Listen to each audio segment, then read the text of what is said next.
Hello and welcome to We Got a podcast about Dragon Ball from A to Z, from Earth to Namek to Sadala. We cover it all. My name is Randy. And I'm the God of Destruction, Doug. And I am the positive power that flows through Goku's body, Ken. Whoa, you had a very complex one, and I kudos to you. That. We are the world's strongest under the heavens trio to dangers here every other week to talk your ear off about fights, goofs, and everything else in the Dragon Ball cosmos. Douglas, why don't you tell me what's going on? Hey, man. Hey, life's good. Just counting down the days till Final Fantasy VII Rebirth. That'll be coming up soon. Can't wait. Time's going so slow. Give it to me. Besides that, I had a nice... I went to trivia night with friends the other day, like at a bar. Like, I haven't done that in a while. I was pretty useless up until I got to the Lord of the Rings question that was like... Gandalf, everyone misunderstands this, misremembers this line as "Run, you fools." So what did he say? Everyone looks at me and I'm just like chilling on my desk, like all cool as hell, just like, it's fly. And they're like, But did you do the impression? Did you go, "Fly, you fools"? Well, like, the other team would have heard me if I did that, so I had to like be like really coy and like chill, like, fly. What? I said, fly. Yeah, so everyone could see me doing that. And they're like, "Yo, did you walk up to give the answers, like, to drop off your answer, like, with such confidence?" I'm like, no, it was just a horde of all nerds that were happily knowing that they knew the line. So it was hilarious. That was fun. Nice. Did you win? No, we got like fifth place from the bottom. Did the trivia question makers lose any points? No, they are unlike Senpai. No, that didn't get that far. Fake trivia. I am calling into question its legitimacy and don't think that it's a real trivia game. Ken, how about you? I've spent these last 2 weeks experiencing some really well-crafted narratives in which you could tell that the teams behind them really cared about what they were working on and were enthusiastic and respectful of their own work. Like Evangelion 3.0 plus 1.11, which we did a podcast about. You can check it out on this here channel. It's out by the time we're recording this.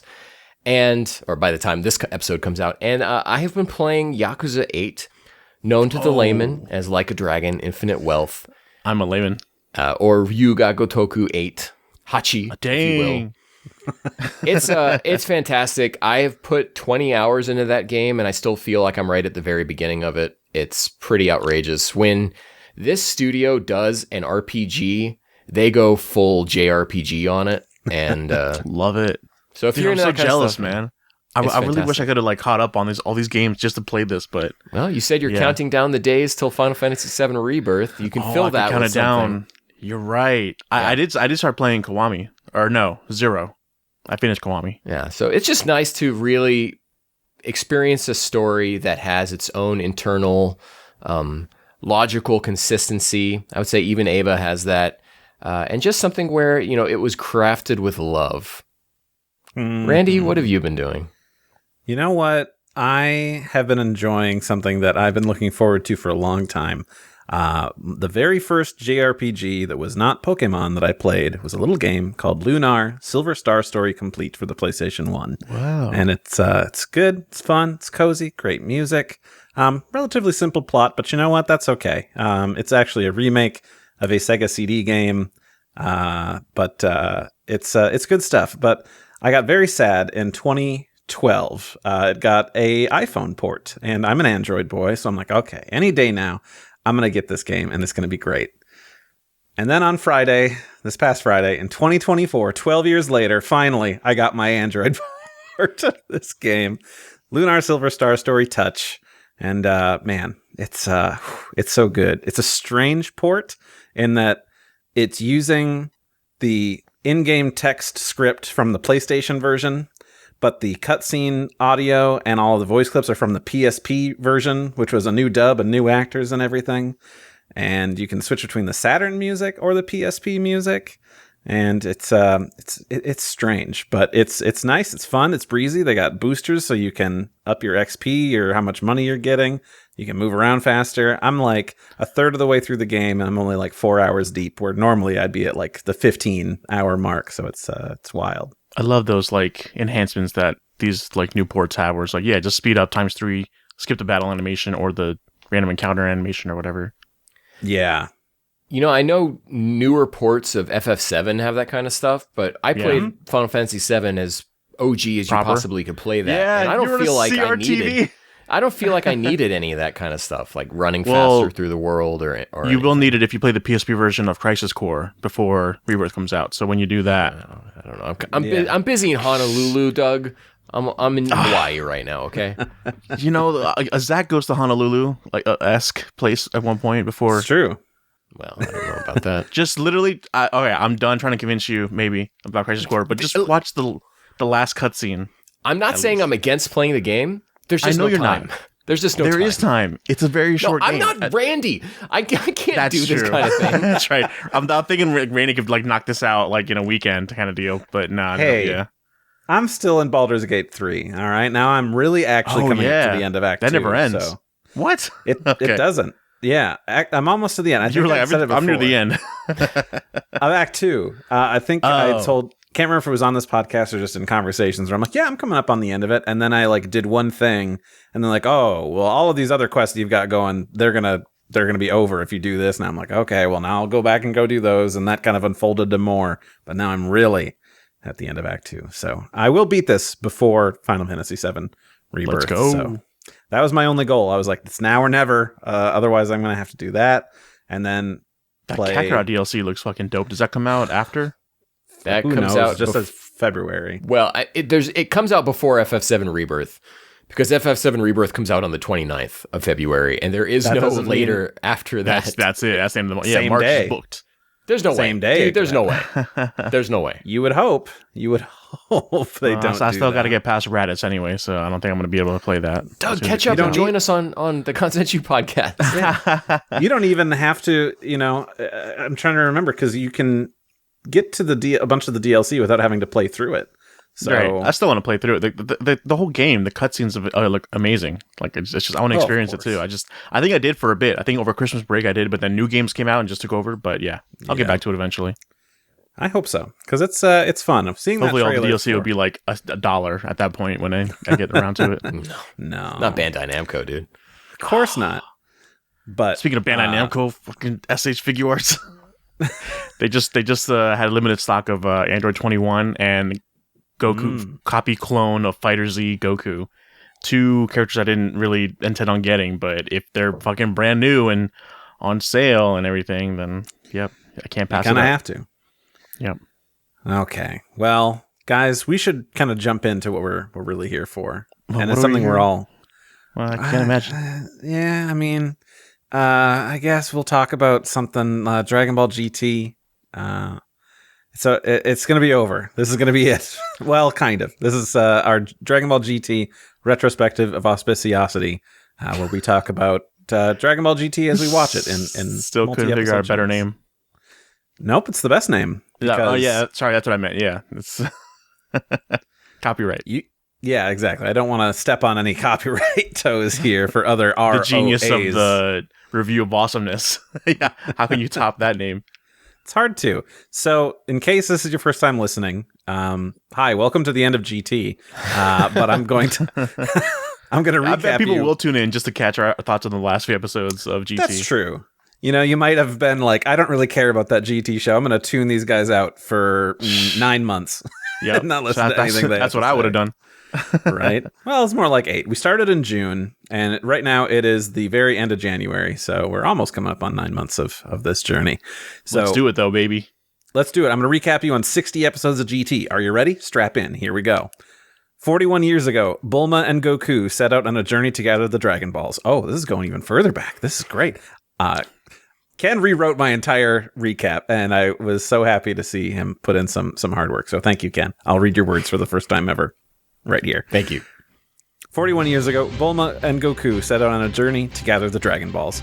Over the decades, they've saved the world countless times, aided in part by the magic of the Dragon Balls themselves. However, our heroes have been forced to face the fact their over-reliance on the Dragon Balls has led to the emergence of the evil dragons. After a failed fusion, do Goku and Vegeta have any hope of defeating their only foe left, the mightiest one-star dragon? So these are episodes 61 to 64, originally aired October 29th, 1997 to November 19th, 1997.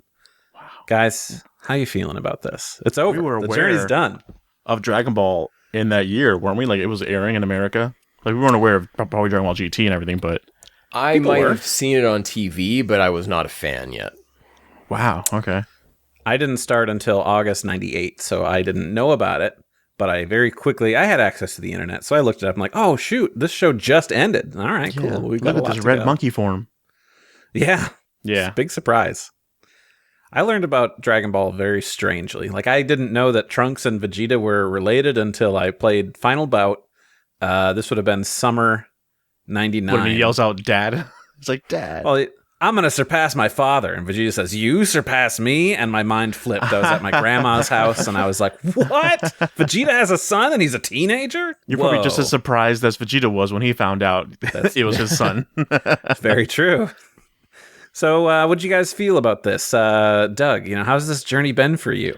It's, of course, bittersweet. It's like, oh, man. I was like, yes, we're finally done. But it's like, oh, man, we're finally done. Like, that's it. I don't know. There's no more GT. But then I think I forget if there was like there were flashbacks in this episode that I was like, oh yeah, this is DBZ, a good show. This is what a good show would have been like. But I don't know.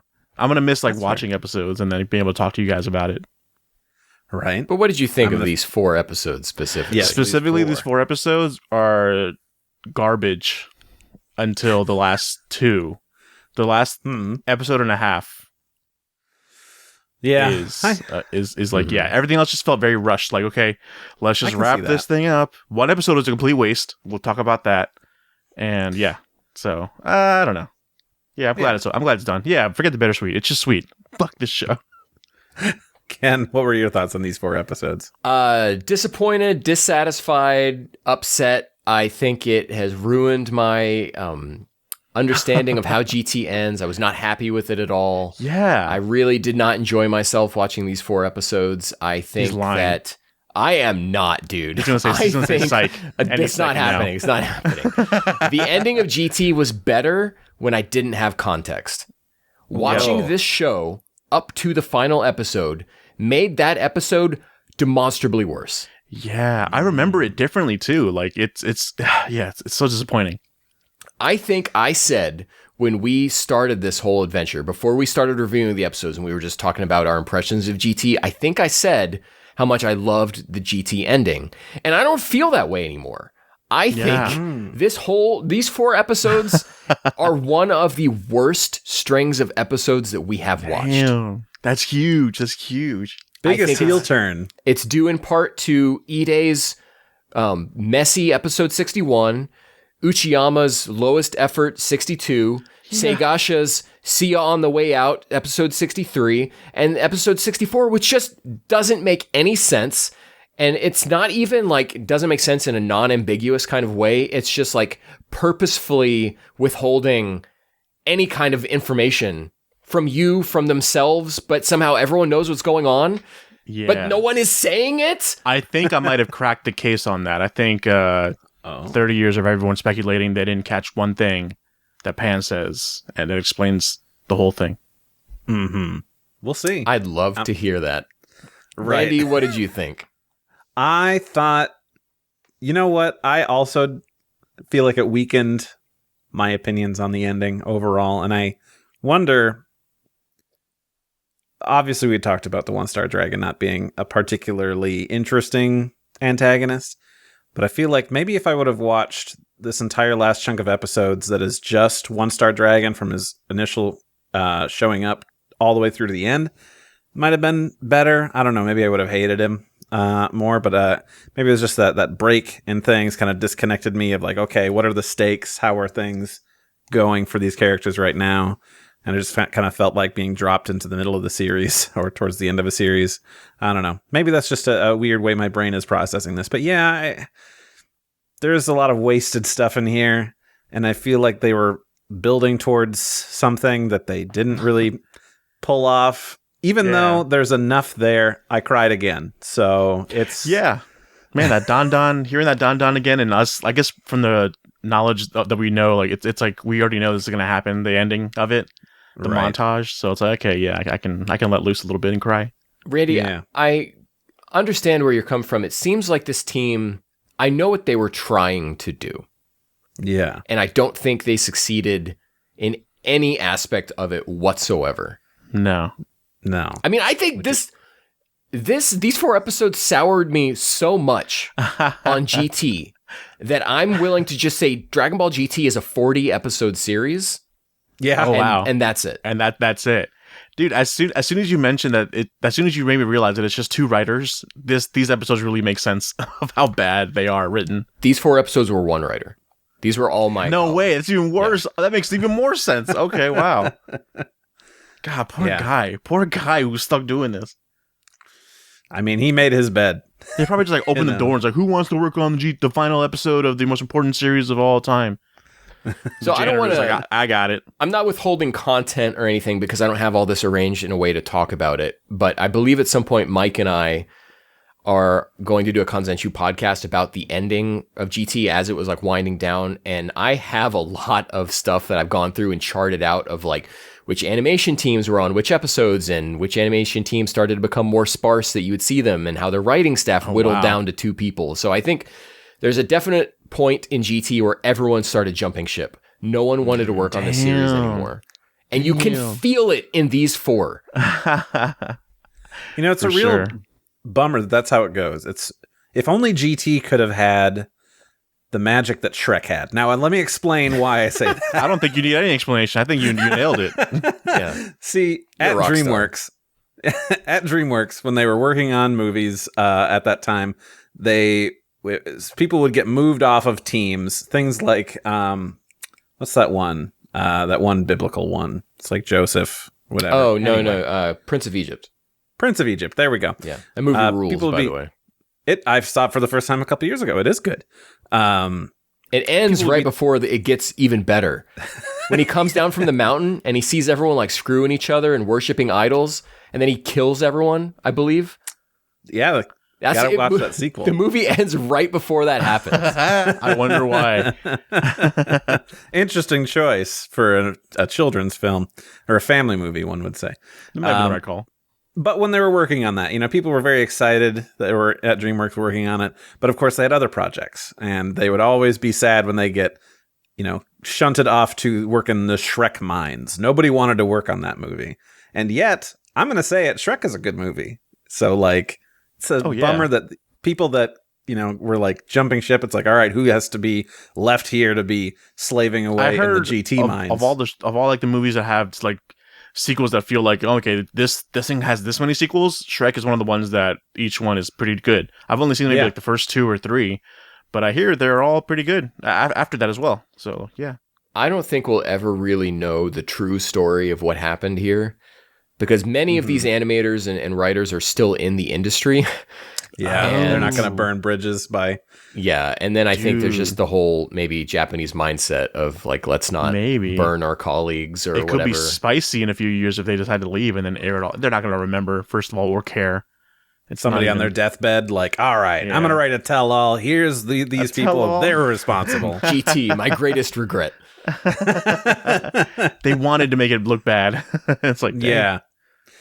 So let's just jump into it, guys. We got 4 episodes to talk about, and dude, I've got notes, so this is gonna be interesting. I can't wait. It's got to be serious because Doug, I'm just so impressed. We're all impressed. It looks like Ken hit a button. Did Ken have a Segoy in that button? No, I fixed a typo real quick. Okay. Shh. Quiet.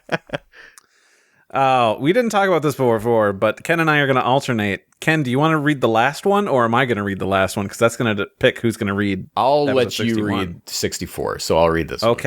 Okay, good luck. Episode 61, I Will Win. Goku swallows the 4-star ball.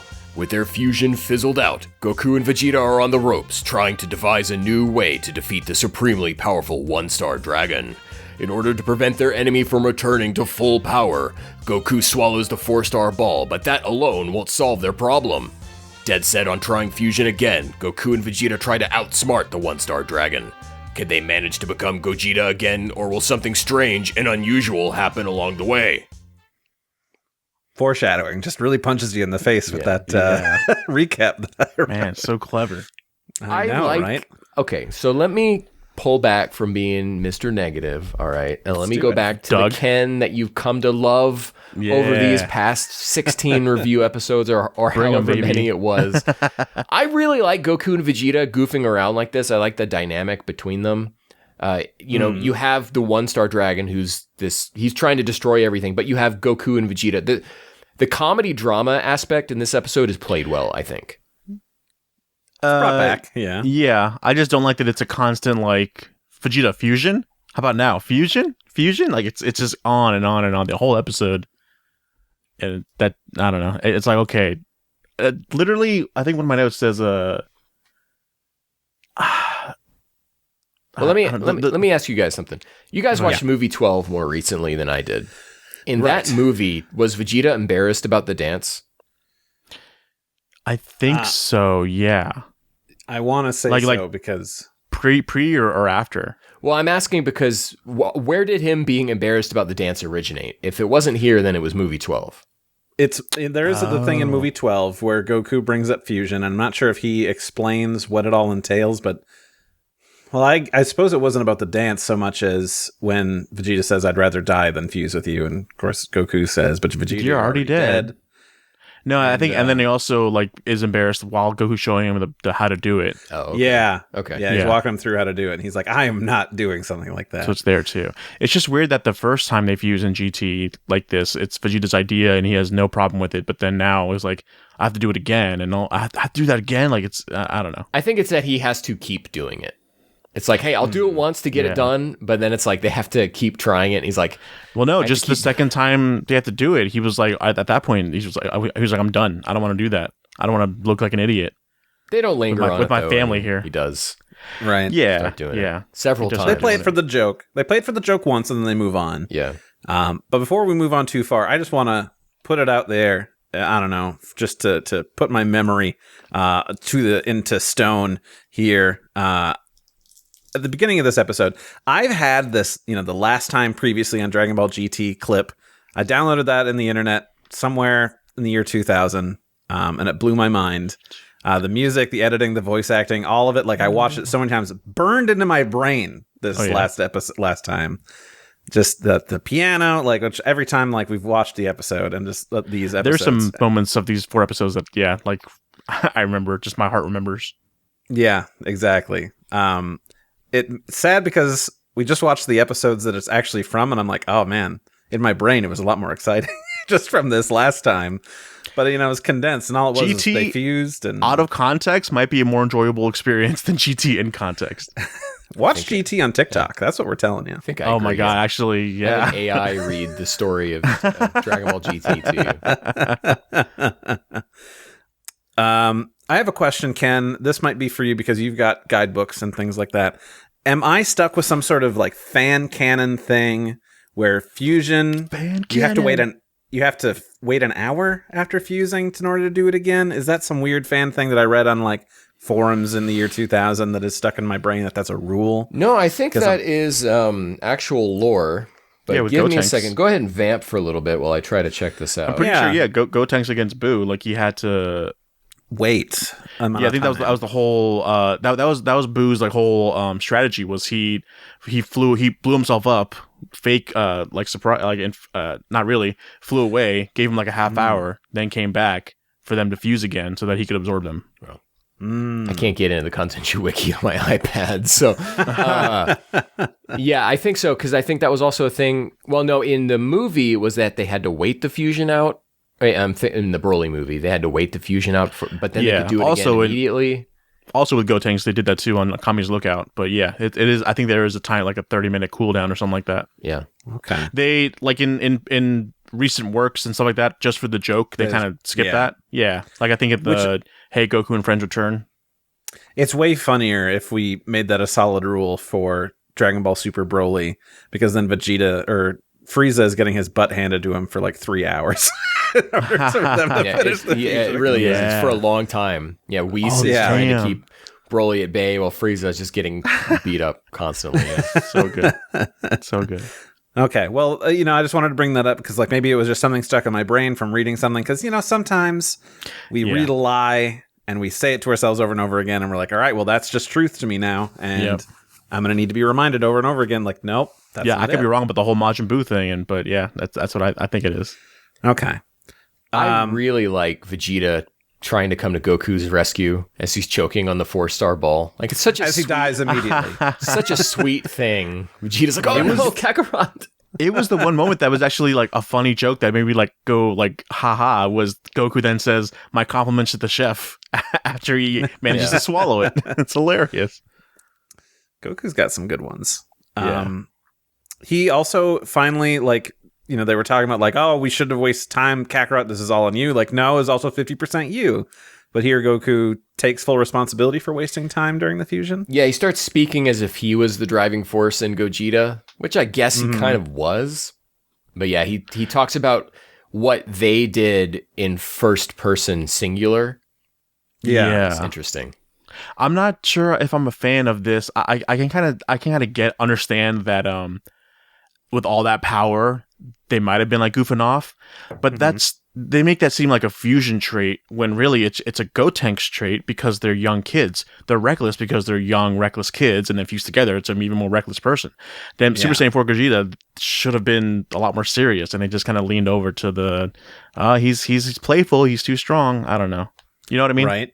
Yeah, I would agree to that it's very much like, well, let's just transpose Gogeta or Gotenks' personality onto Gogeta, because we had Vegito before, who was kind of goofy, but we learned like there was a reason, because he didn't want to kill Boo and wanted to get absorbed in there so he could, save people. And even in the manga, he never even has like a warm up. He goes straight into Super Saiyan, and then takes care of business. How do you feel about Gohan making sure no one else gets any screen time? Dude, as soon as Gohan was like father or whatever, what is his line? I don't know. I hate to admit it, but we have to leave it to Dad. Even though Gohan's been saying this several times, and it's like, is it really working? Raina, that was a cue for your new Gohan button, but never mind. No, that's later. Okay, well, anyway, as soon as he spoke up, I was like, oh yeah, these guys are here. Everyone else is here. I forgot for a while that anyone else, and no one is deciding to help in any way. But I don't remember if it was in this episode or another one. It's before the everyone thinks Goku is dead thing, where Gohan is still like about to jump in, and I'm like, okay, there's no consistency in this stuff. Yeah, no one's paying attention to what's going on. One writer. Yeah. I mean, he does kind of give a good reason for like, no, don't even bother. Like, they're already at Super Saiyan 4. And he's kicking their butts, can already read their movements. That is so unlike Gohan from the beginning that we meet him. He is always up for, and not just to save whoever's being in danger, he just rushes in without forethought. Like, I can be of any help, I will go in. And maybe he's older and wiser, making him wiser makes him less like that, but I don't know, I don't like that. I'm trying to do quick maths in my head of how old Gohan is at this point, and he's probably around our age. Yeah, like 30s. So what would you do, Doug, in this situation? You're Gohan. They did it before. Like a few episodes back, they were fighting Omega and keeping them at bay for even a second. They do it again when they hear his father's screams. Like, no, we're of no good now. Ah! Poor Masako Nozawa in the background. It bums me out. So my next note. No, go ahead. Oh, you go ahead. Well, because Senpai, watch out. The song that's playing when Elder Kaioshin is listening to his music player, is that instrumental Dan Dan? I can't remember. It's definitely an intro or outro. Because I don't think it would be Machine Gun. It didn't sound like Machine Gun. No. Which one's Machine Gun? The one current ending song. Oh, no, it's definitely not. I think it's Don Don. Yeah, it would have to or be Hitori Janai. I don't know. I can't remember. Dang, if we don't pick one, Senpai is still absolved of getting negative points because we didn't pick think one. so because we're talking about it. Yeah. Oh, okay. Some Kaioshin shenanigans, and then they say we have to leave this up to Goku. Like, nobody else is willing to help. It's just all right. Like, why didn't? Since we get the Kaioshins, it seems even weirder that they don't suggest, oh, give him your earrings like they did previously, right? In Z. Oh yeah. They thought they mentioned it. They don't get to do it, but they're like they're in danger and go right now to instant transmission and give them your earrings and they'll fuse that way. How cool would it have been to have gotten Vegito as well? I don't think they have earrings anymore. Really? Do either of them still have earrings on? One of them at least do. Yeah. Yeah. I want to say that one of them has. Because one set was given to Goku and Vegeta to become Vegito, and then another set was given to them, and they crushed them? it. Yeah, they do. Oh, you're right. Dude, the consistency in there would have been great. I think in Super they have him back, but they only have one ear. Goas gave them to him in Super, I believe. I love the final part. Yeah, you're right where I'm at, dude. Final attack from Vegeta. Guess what? It's not. It's not the final attack. Yeah. Well, I think what's going on there is you have Vegeta shouting final, and then you cut to Goku, and he's doing Kamehameha. And in that time, off screen, Vegeta's yelling shine. And then when it comes back to him, he says attack. But I thought the exact same thing, yeah. Speaking of Vegeta's attack, I was excited when we got to see one last, that's Vegeta's attack from him. You know, he just sticks out his hand and a bunch of beams come out. Oh, we got one more. If it wasn't such a jankily drawn frame, I know the one you're talking about. Again, I made a note about it because his face looks all squished and weird. I think they used it in the GT intro, the American intro. I don't know, probably, yeah. That shot, Wouldn't be surprised. Doesn't Yi Long fire off a blast of Vegeta and he just stands there and takes it? God, I don't recall. This is the problem. I got excited to watch these that I watched them 2 days ago. My memory is so bad I already forgot a lot. I'm reading my notes like, oh yeah, that, okay. But there's so much not happening. Fresh. So much happening in this set of episodes, and it's just that it's happening just because it doesn't make any sense. Yeah. There's no effect. Yeah, it's happening at such a rapid fire rate in these 4 episodes that it is like retroactively ruining everything else that I've watched throughout this entire series. Like, really, that's one of the reasons why I think this is such a bad ending now, is that you have a whole series of stuff happening for no reason, waiting for this payoff. And I think we got a payoff of a sorts in Baby Arc, and so I'm kind of set all those first 40 episodes aside. But everything since then has been, it's happening just because Joji Yanami's hexing the Dragon Ball world happening because. And then you get to a final episode, and we'll get into it, and then where it just happens. Just because. Yeah. People giving up their energy, like all willy-nilly without, they made a big deal out of it in Z, but in here it's like, no, yeah, they have their energy.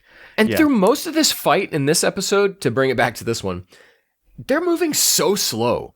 There's no sense of speed in this fight. They're just like, oh, ooh. Yep. Ah. Like, they literally, I think they're staring down each other, the 3 of them, and then Vegeta's like, all right, let's do fusion. Like, literally, like, Omega Shenron isn't like down for the count or whatever. There's no like opportune time. They're just looking at him and they're like, let's do it. And he's like, no. And just blasts him or something like that. It's so dumb. There's only like 2 moments where you can feel the speed in this episode. And there's one where Yi Long is like zipping back and forth. Like he's playing, what's that one game on the DS? Kirby's Dream World? No, this is a Dragon Ball game on the DS. What the heck is that game? Oh, Dragon Ball on DS. Supersonic Warriors. Yeah. Supersonic Warriors. Like he's playing Supersonic Warriors, zapping around, and then when they're doing the Zanzo-Ken trying to fuse, you can feel the speed there as well. Yeah. But everything else just feels like you're moving through slime or something. Yeah. Speaking of which, I think that was clever. It took too long for them to think about it, but they could have also used Taioken to like blind them or something like that. And they have so many things that distract enemies. Okay, Doug, you're laying in the ground and you look up and you see shards of mirror that are reflecting multiple images of yourself back at you. How did he connect that? This poor writer. Yeah. Goku's like, I see 3 of me in mirrors. They've been doing a lot this series of Goku looking at his reflection. And it's just like, okay, guys, we get it. Dude, that's what GT is. It's looking back on his reflection of his past self. That's what they could have done for this series. But and what lessons are they learning? What are they taking away from it?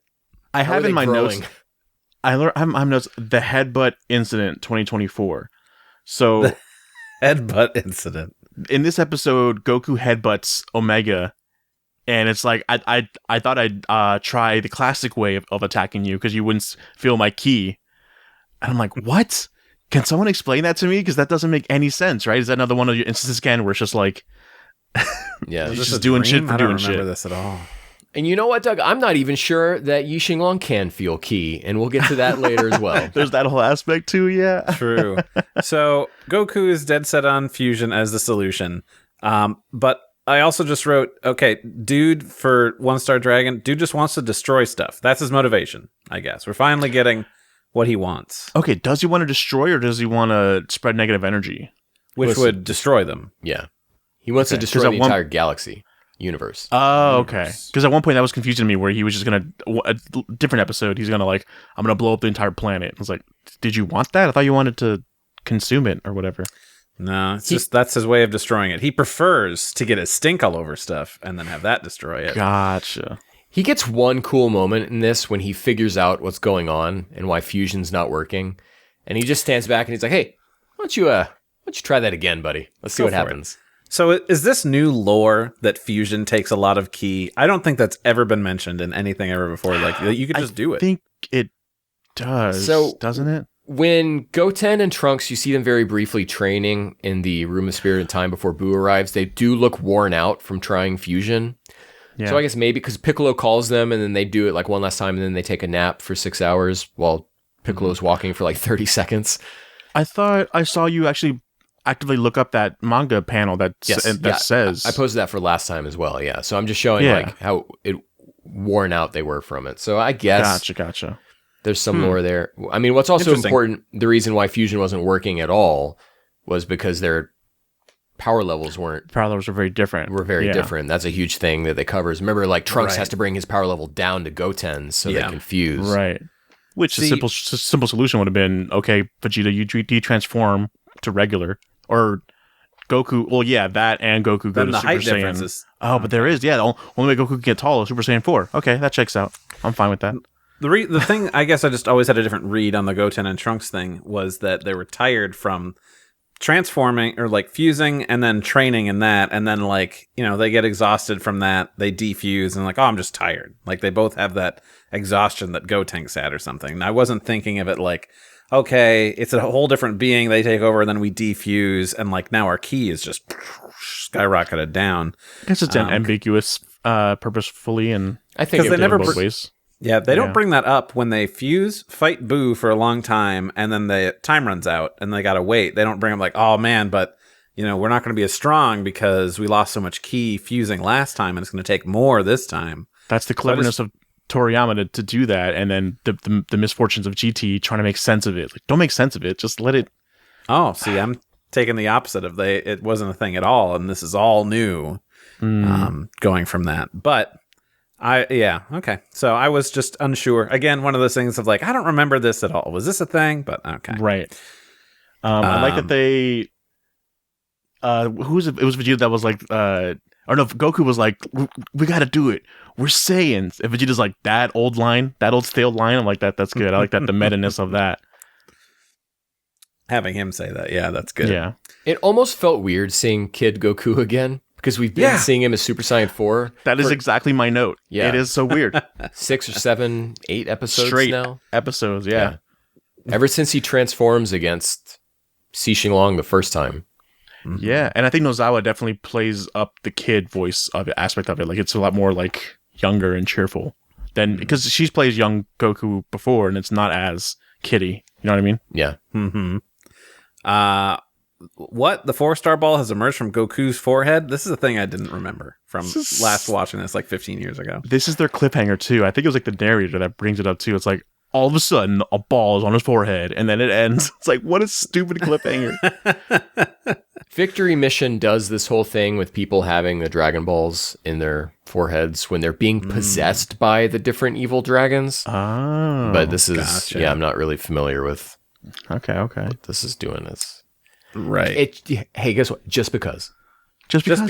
Why not? Just because. And let me give you a spoiler alert. Apparently, Goku knew this was going to happen.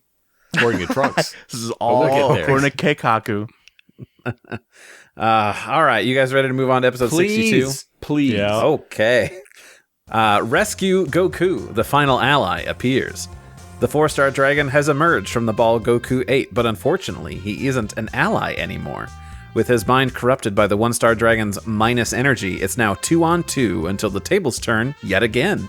Is the 4-star dragon the ace in the hole Goku and the others need to secure their victory?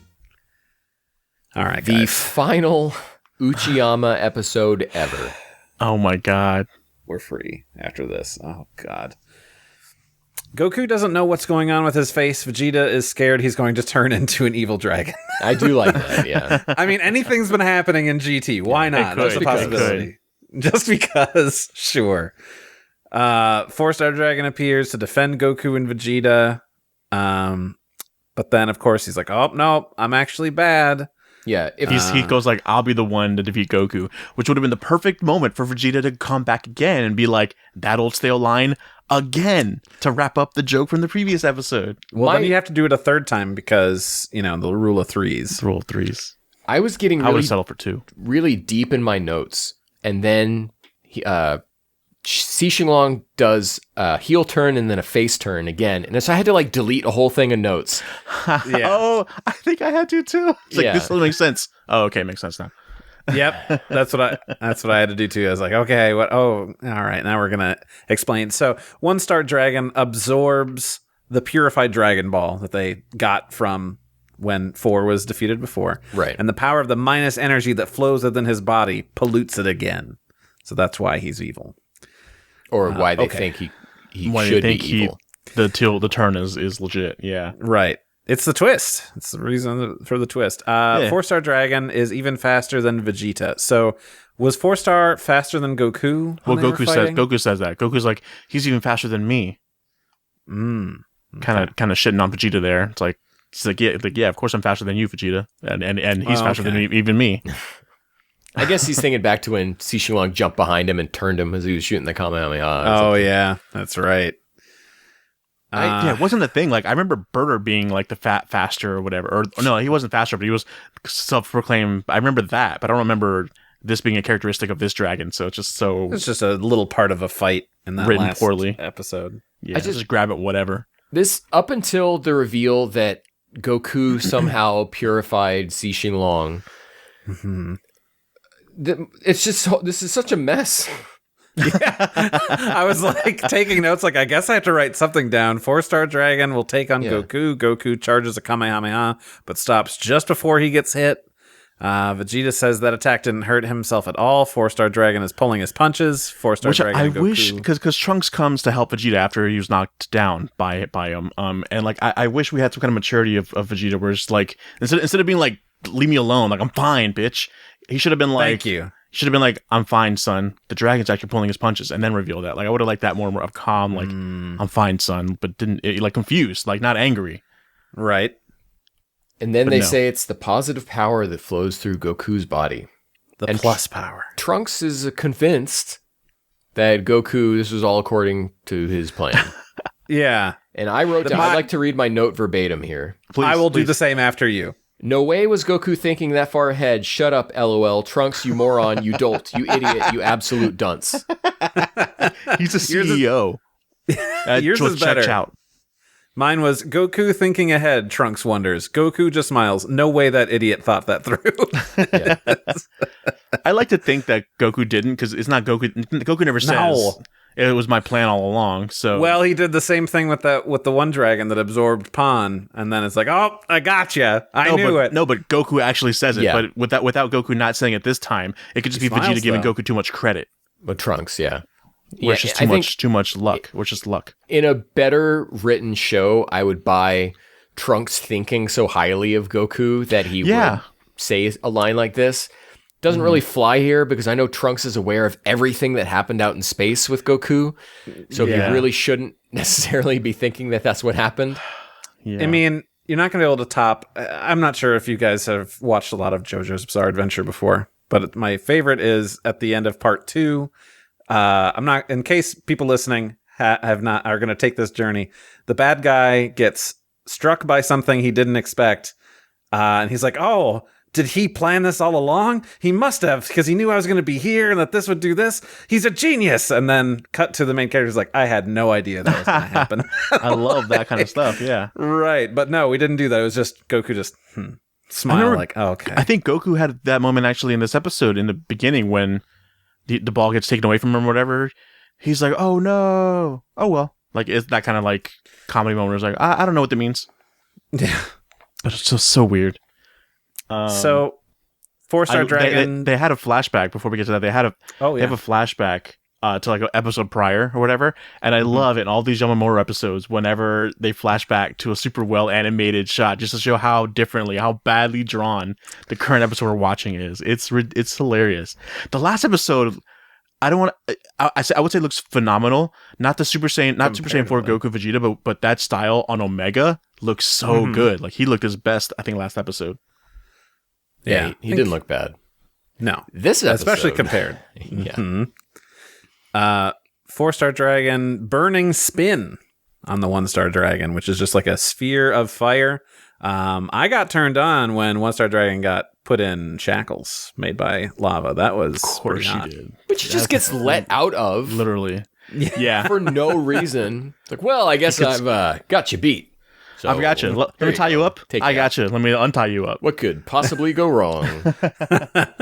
I will say, we in hindsight, that is stupid, isn't it? Because of what he does. It's stupid in any media that does this kind of thing. Dang it. We shit on Uchiyama and Last House, but I want to point out someone over there knows what they're doing drawing fire effects, because when we see the outside of that sphere and like the fire moving around as like stuff's happening, like that looks really good. Somebody's good at effects animation. Probably that's Ohara. The thing I've noticed since Dragon Ball Z. I think I called him, is it Uchiyama? I think I called him Yamamoto, whatever. You know what I mean? The badly drawn artist. They're good at like series? They're good at like fire effects. I remember like Vegeta versus Cell fight that he did, and like Vegeta uses like fire, and it looks good. Something about him, he's just not good at drawing characters. It's most likely Ohara, and Ohara was famously off model all of the time. Mm-hmm. And wasn't there a time where Shida worked at Last House? I think so. I think that's what was a big surprise to me. Was like, what? Yeah. That's where we're working. That's could have even been him then. Yeah. Not again, in this one, but back then. No. So again, someone survives their own explosion. 4-star dragon comes on down, and I'm like, this is the third time in this series, like, I'm going to blow myself up, but I'm fine. It's okay. Yeah.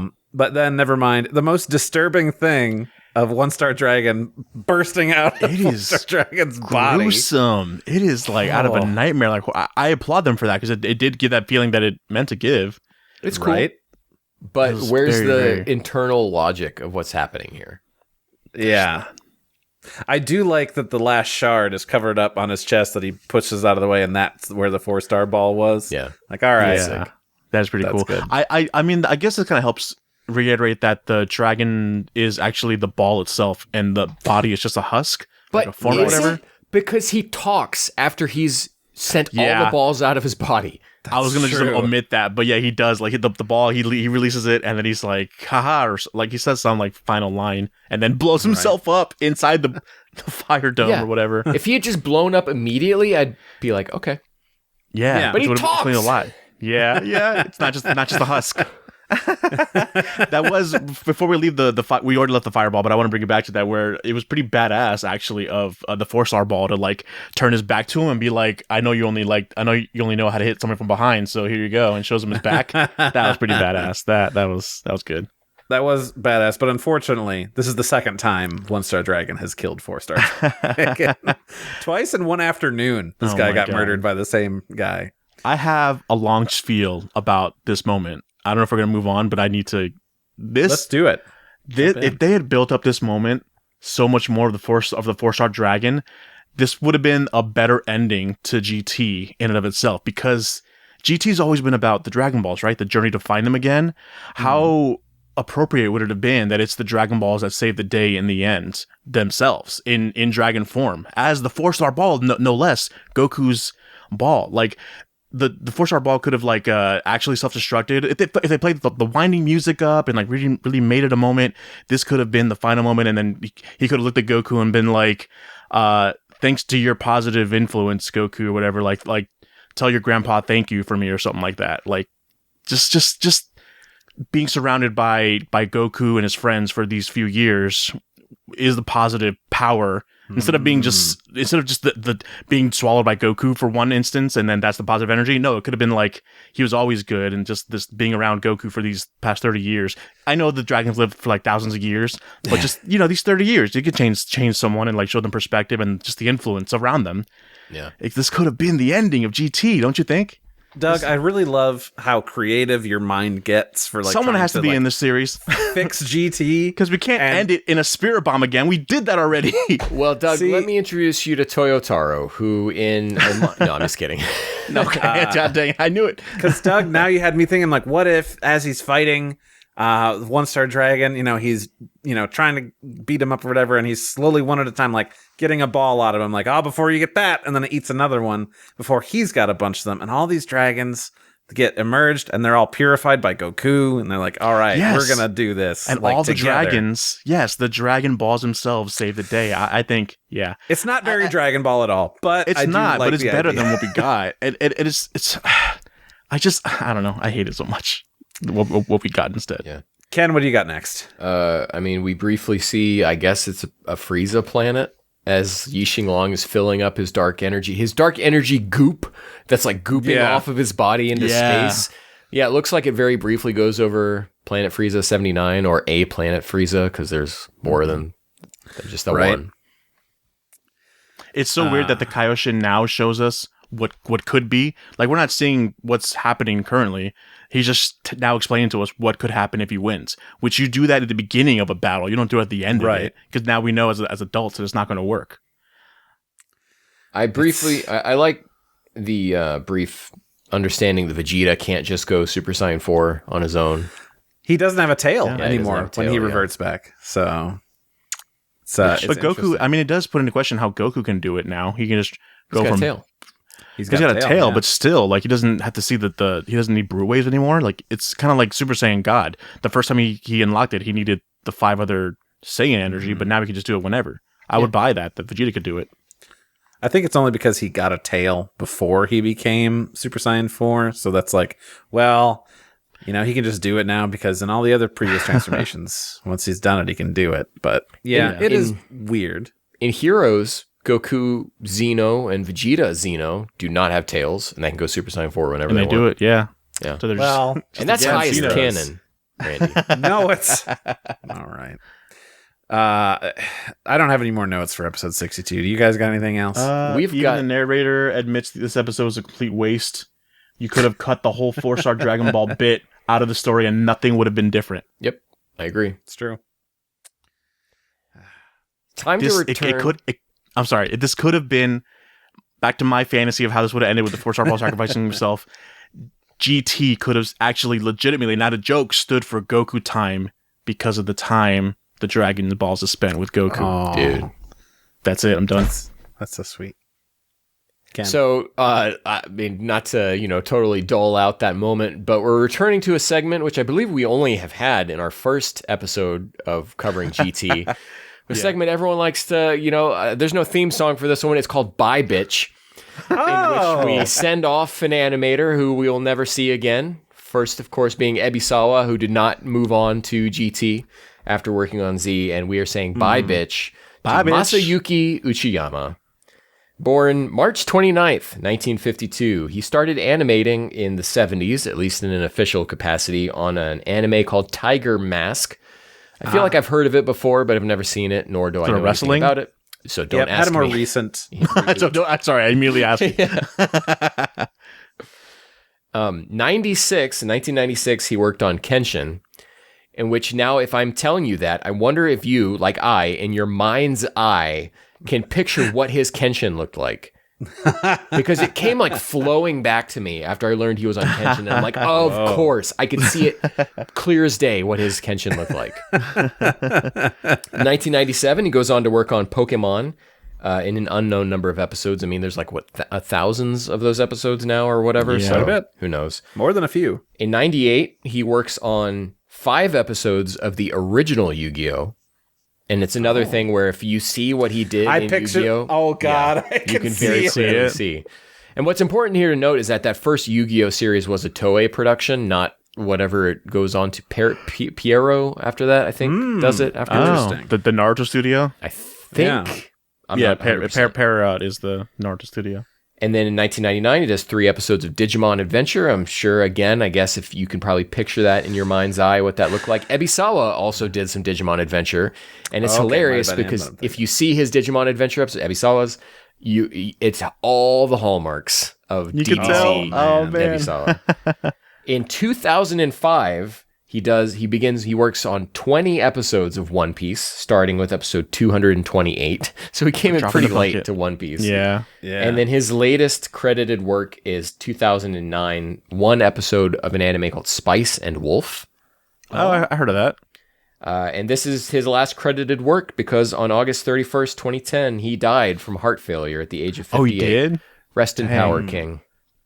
That bye bitch seems a little more harsh now. Yeah.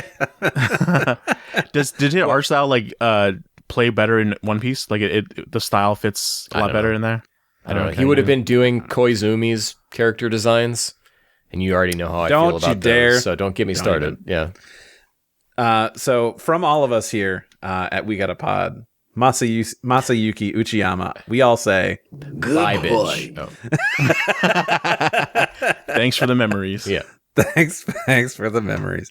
All right, let's move on to 63. Ken, what do we got going on?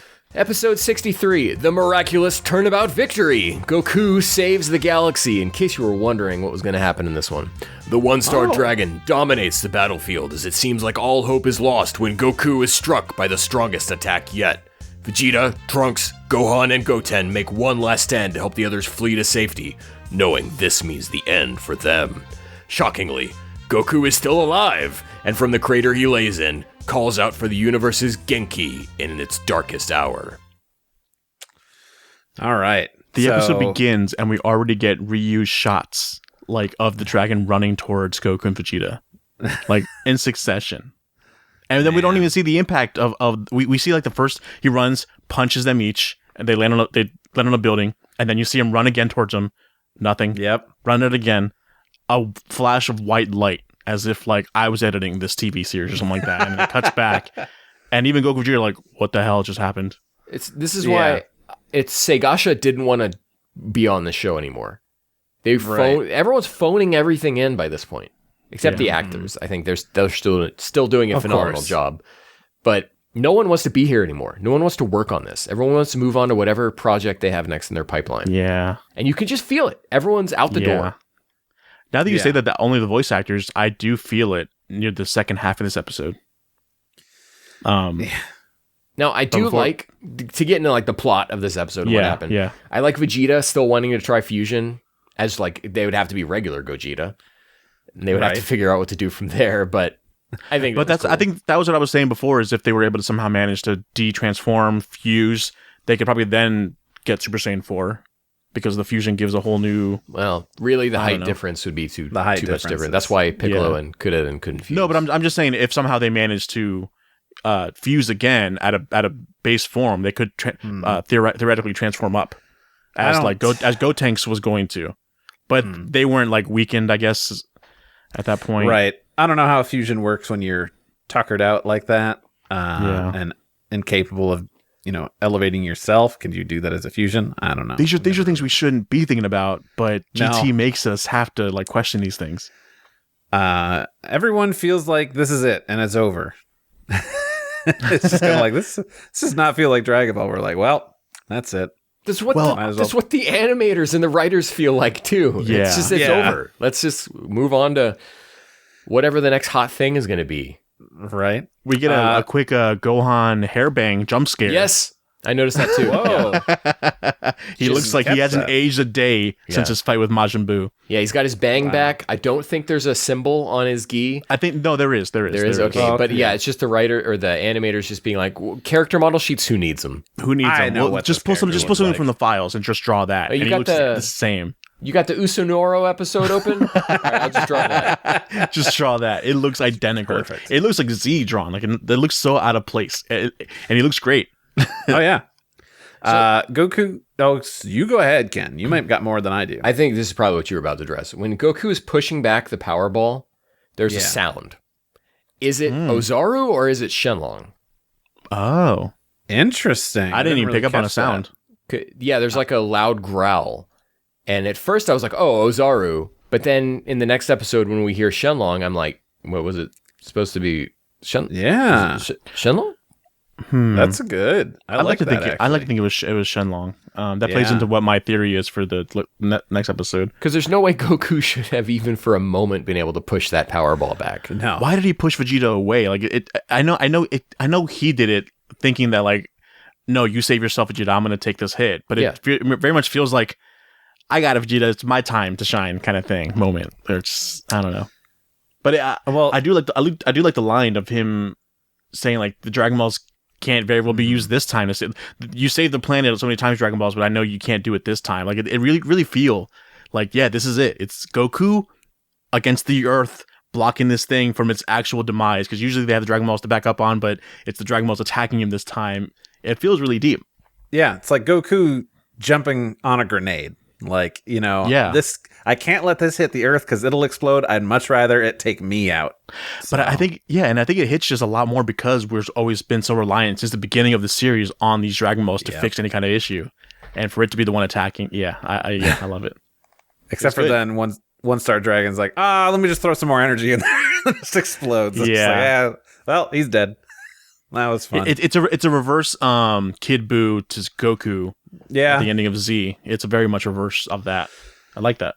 I feel like from this moment on, it's like a new writer came along and like cared. I don't know if I get you guys were saying the opposite, but I think like this is very from here until the end of this episode was super interesting and like if we got this series or whatever, this it feels very not Dragon Ball, but it still felt good. But it's I think this is a better episode than the next one or the previous two. I think this is the best of the batch. Yeah. But what an interesting plot of like Vegeta telling Trunks like, you guys leave the planet, live, and then fight these guys. Like it's like I lost my planet. Yeah, due to Frieza. It's like, oh, you mentioned Frieza. yeah. It's like, dude, and also it's up to you guys now. It's the character moments. Sorry, the character moments. He cares about his planet. Sorry, you go ahead. Yeah, well, like what you're saying, the character moments have always been good. Characterizing these characters, but it's just like the series of events that's happening in which these character moments are occurring make those character moments worse. Yes, because Vegeta's saying go live and then beat him again, but we just got a moment of Kaioshin and being like the energy's going to reach us too. So like nowhere is safe. There's nowhere for you to run to live. He doesn't know that. He doesn't know that. Yeah, but yeah, I guess But we as the audience know that, and it just diminishes it immediately. And you get Vegeta in a rare occasion. Randy, I'm stepping all over you. I'm sorry.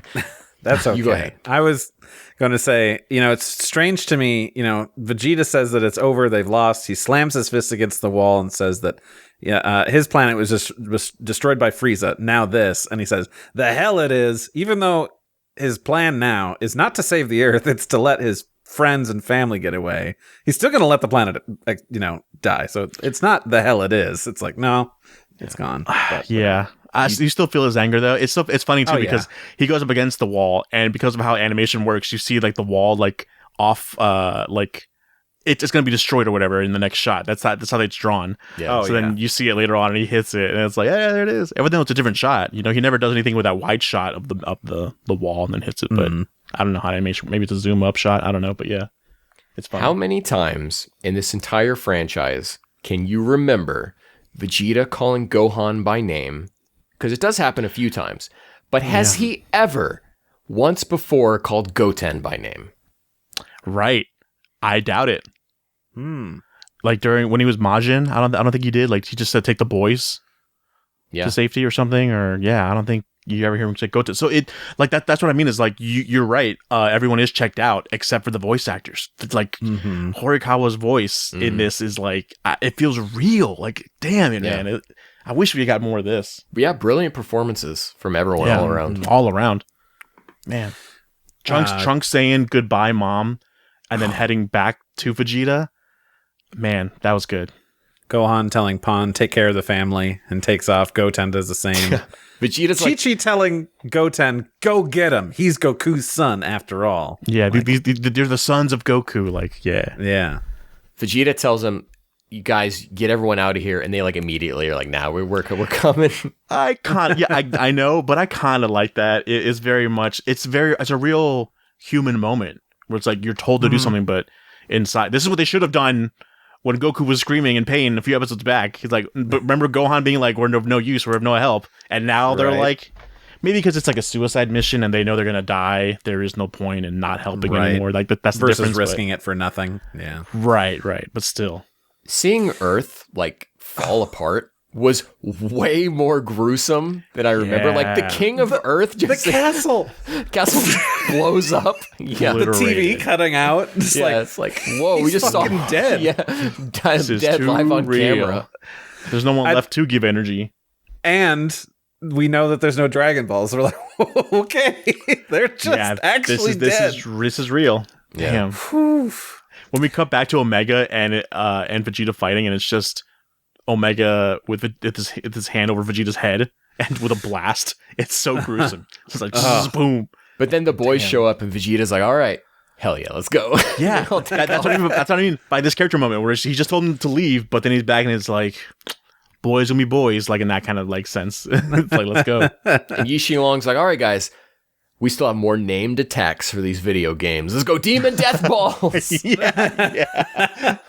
Right up there with what is it? Was it 6? The girl with the feet that had a whole bunch of wind Shizuken attacks. Something. Yeah. Why the feet? I brought up that it panned from her feet up, and you immediately made it all about the feet. Yep, that's what I do. You and Albert. Some people have feet, Doug. All right, you gotta accept that. Goku's laying at the bottom of this crater. Starts asking for Genki. He can't die here. That's is that what's happening next? So I do want to just very briefly address Dragon Ball AF. Okay. Doug, I don't know if you remember, but there's a bonus chapter of like 2 pages that Toyotaro did where it's Goku, is dead in that crater. And then it's Shen Long like talking to him and they make a deal to get his life back. And then they're going to go off to the Dragon Realm together. Doug, your favorite stuff. So I know. But I think that's the moment, spoiler alert, where Shen Long makes him some kind of god. Yeah, I agree. Yeah. And that's why, because I'm watching Goku with the Genki Dama above his head and being blasted by this Omega Shenron that's a billion times stronger than him, and him just not being affected by any blast at all. And then Pan runs up and like looks at him with the energy, and she mentions he looks like a god. Yeah, and like Grandpa, that's the cincher. Grandpa, you're like a god. Yeah, yeah. That's And there's also a part where Vegeta, it's like he's praying to Goku. Really? I don't remember this. Yeah, Is this before or after the Dragon Thunder happens? It's after that very iconic gore through the shoulder. Yeah. Yikes. It's right after that when he's laying on the edge of the crater, but before he sees that Goku is down there, he says something. He's and it's like, Goku, give me strength. Yeah, he says, Kakarot, give me strength or something like that. And it's like, whoa, dude. Yeah. Thinks he's dead. I mean, probably can't sense any ki, but like, I think that he is dead. Speaking of ki, right? Here we go. Bring it home. That moron, Yixing Long, should be able to feel the Genki Dama forming under there, right? So Frieza could not sense energy. Vegeta at that point also could not sense energy, but that was correct. He was caught off guard with that. And then Boo is a wild card, and we don't know. Well, it doesn't matter because Boo the whole time could see what was happening, and they were having to fend Boo off from Goku. Remember, they had to give him time to charge up. So Boo, it's irrelevant. Here we know this brother in Christ, Yixing Long, can sense ki, so it doesn't work. I was gonna say, but is the Genki Dama ki? I was like, it's literally in the name. It's Genki. But it's like human. I don't know. Something about it. Maybe because he's so evil, he can't sense Genki. But that's why their decision to make the same ending as Z is so stupid, because we can see the comparisons from both and how it makes sense that that Kid Buu was hit by it because he was being held down until the last moment. And this Omega's just fucking staring at it like, oh no, and then gets hit by it. There's no reason why he's there, can't move away or anything, and nothing makes sense. Vegeta said, when he looks over and he sees what's going on and he turns back to look at One Star Dragon and says, "You've lost." That's some confidence for a guy who's seen this attack work 1 out of 3 times. Yeah. But he's been hit hard to Yeah, but he survived easily and then continued to fight for many, many more. But he got hit by it this big. Yeah, he was hit by it. He believed in it. Then he tried executing it against Majin Buu, realized how hard it was to fucking form. he shouldn't be that confident at this point now. It's not thrown yet. That's when you like, okay, now you're done kind of deal. Not when you still have a giant avoidable bomb in your hand. Let me ask you guys a question. Yeah. Is Goku's new supposed godhood unlock the ability to be able to do cross-dimensional telepathy, to initiate cross-dimensional telepathy? Apparently. Are you for talking to Kaio? Yeah. He's never initiated it before? I could have swore he's done this before. I feel like he has. He would always just teleport there if he needed to. Oh. Yep. And it was he only like spoke up once. He's like, and he said like, Kaio, you listening? He's like, yep, I gotcha. Like, because Kaio was already listening. It wasn't that he initiated it. Yeah, that's very true, Doug. He didn't start the telepathy. He just called out. It's like, of course Kaio's watching. You know, if you're watching TV and somebody's like, hey, and then they can call you. He doesn't verbally call it out. No, it's all mentally. Inside his mind. Well, he's already a god at this point. He's already a god, so he can talk to other gods. I feel like not only is he a god, he's a god of gods. That's why everyone is so like, because we see Vegeta and everyone else like interact with gods and like whatever. I don't give a shit. But then the way they interact with Goku is so high and mighty. It must be like an ethereal. Just forget about Super and like all the other additional gods. Like there's a god above the gods, and Goku is now that, and everyone can feel it. He's not just a manager of something. Like he's a metaphysical being. Yeah. I don't know. How? So the Kaio can talk to people in mass scale, and the Kaioshin can't. Yeah. And Goku knows this? I mean, it's a good question. Goku knowing everything now, like I said before, nothing matters anymore. But see, I can buy that they have their own set of traits. Who's being the intermediary during the Buu fight for Goku, Vegeta, Satan to talk to everybody on Earth? Kaio. Who is doing Oh, you Kaio? are right. It is Kaio, my bad. So Goku would know that. Oh. Yeah, I was saying I'm the GT writer now.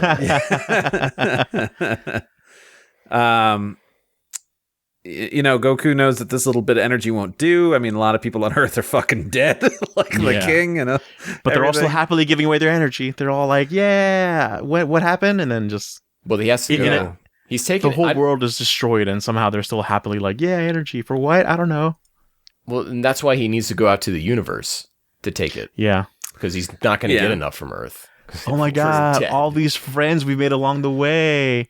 Remember Hospital Kid? Yeah. Remember the Hospital old Kid's alien alive? woman? The enslaved alien women? Oh my god. Namekians, these adventures. Para brothers, and the Lewd followers. The Mega people. And Donkia, the giant, the Calvins and Zunama, that mysterious boy who is still sick. He's still in the wheelchair at the hospital. I thought he was killed by Baby. Didn't he like emerge out of him and that kid's dead? Like I thought. No, he just like spilled out of him. The doctor's there too. Yeah. Like, but it's you guys die? In universe, we have established, we went through the timeline. It has been like a year? We're probably in the ballpark of like 6, 7, 8 months. Gotcha. Since that episode. The kid is so obsessed with one of the nurses that he decided just to stick around and fake it for all this time just to be around. Because theoretically, once Baby went inside of him, it heals his entire body anyway. So even from the get-go, he's faking it. So just to do the math real quick for people. Sure, I love your math. I'm arriving at this. Is you got 2 months in between when Baby arrives on Earth, which happens like right after the mysterious boy stuff, to basically everything that happens at the end of that arc, which we established is happening in very late December. And then, so that's 2 months. And then we have the Tenkaichi Budokai on May 7th. So that's another 5 months. And then an indeterminate amount of time after that is when we have Super 17. And then the Dragons happen right after that. So we're probably looking at about 7, 8, 9 months-ish. So the point you're trying to make is that this hospital planet sucks at its job. It's compared to like the healing tanks that like Vegeta and Goku use. I'm going off on a tangent just because we see this one kid at the hospital. But this one kid is emblematic of everything that's wrong with GT. Yep. Remember that guy? Yeah, he's still in that same area he was before because that's how you remember him. Yeah. Uh, It's I had alien disorders, so he's stuck there for a while. I guess. I had a Baby gave him cancer, so well. Now that baby's dead, all of his seeds and stuff are dead. So yeah. I think Also, he'd no be more fine. healing. Yeah, the cancer was being withheld. Unleashed itself on the boy again. Pretty was dark stuff Deadpooling for the him. boy now, actually. I have a note here that says Pan knows Goku is alive? Question mark. Is it strange that she knows that he's still alive? I can't remember why I wrote this. Okay. It was Grandpa, cool. you're like a god. Okay.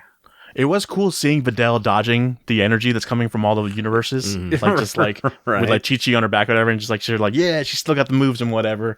And it's super cool of like Pan, like I think it was really cool, like her feeling the energy and like this is from there and this is from there, like that. I like that. It's cool, but is it in universe logically consistent? Yeah, Well- because it can't hurt pure-hearted people. And Z Movie 2. This is GT. We can talk about movies. Z Movie 2.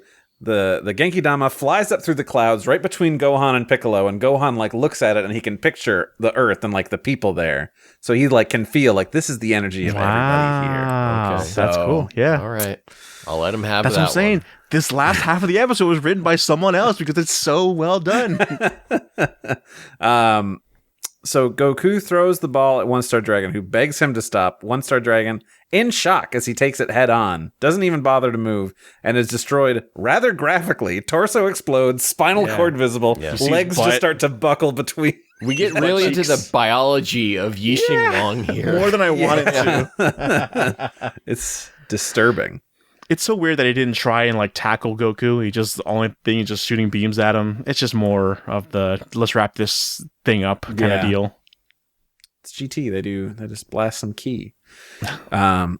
So we have, I don't know. I just love this moment. After the dust is settled, the crater is there, and we're just panning across the landscape, and we hear sort of everybody looking for Goku. お父さん悟空さん孫君お父さん悟空さんカカロットおじいちゃん And just like all of the names that Goku has gone by through his entire life, just everybody calling Aw. them out. Yeah. Too bad we don't get Piccolo, Sunkun. Oh no, wait, Bulma does, right? Well, Bulma calls him Sunku. Piccolo's is just Song. Oh, Yeah, he doesn't use honorifics. yeah. But- Or call him Kun. Yeah, exactly. Well, which is an honorific. But I don't know. That always hits me. Just very, very special moment that feels like, okay, this is the end here. So our working theory right now is that Goku is a god, right? Right. Yeah. But he's like worn out from doing this Genki Dama. That's too much for a god. I guess so, yeah. He's running out. I'm just Don't saying, ruin this. I am so mad about these 4 episodes because at the beginning, I really stressed when we were talking about what we had been doing these past 2 weeks. Yeah. I'm experiencing peak art of stuff that people have put so much love and care into. Evangelion, yeah. Evangelion and Yakuza 8. And here Yeah. I go, loading up these 4 episodes of GT. Oh boy, I remember this ending being so good. And it's just... it's not. It's not really- at all. It's like... really shows his cracks. yeah. If there was just some re-edits, Ken, I think you'd be happy. If we take out some things here and there, I think you'd feel a little bit better. Probably me too. But I'm just, This, don't yeah. know. I think I'm I thought that. defending I and think- apologizing, even though I also said, yeah, this didn't really hit as I think well, I thought except that for when I too, though, cried. Randy, of like, man, if someone were to just recut this in some ways, this could be salvageable, but I don't think anyone would even like care to do so. Yeah. There's people out there. Maybe if someone could just change the music, man, that would be huge. That would save half of the show for me. That's true. You would have to like recut everything. You'd have to rebuild the show, basically. Mm-hmm. Yeah. So Goku's laying down. The ball's recovered right next to him. They're all clear, orange, no cracks or anything like that. They glow, and Shen Long emerges without being summoned. Nobody asked for this. And the skies aren't dark either. And people start pointing that out. Let me ask you Pretty guys something here. Yeah. Is this sound effect the same sound effect that happened when Red Shenlong was summoned? Or is this the first time we've heard this in GT? I don't recall. I didn't even think that Me it was neither. different. It You talking about the music or you talking about the sound effect? the sound effect of the Dragon Balls.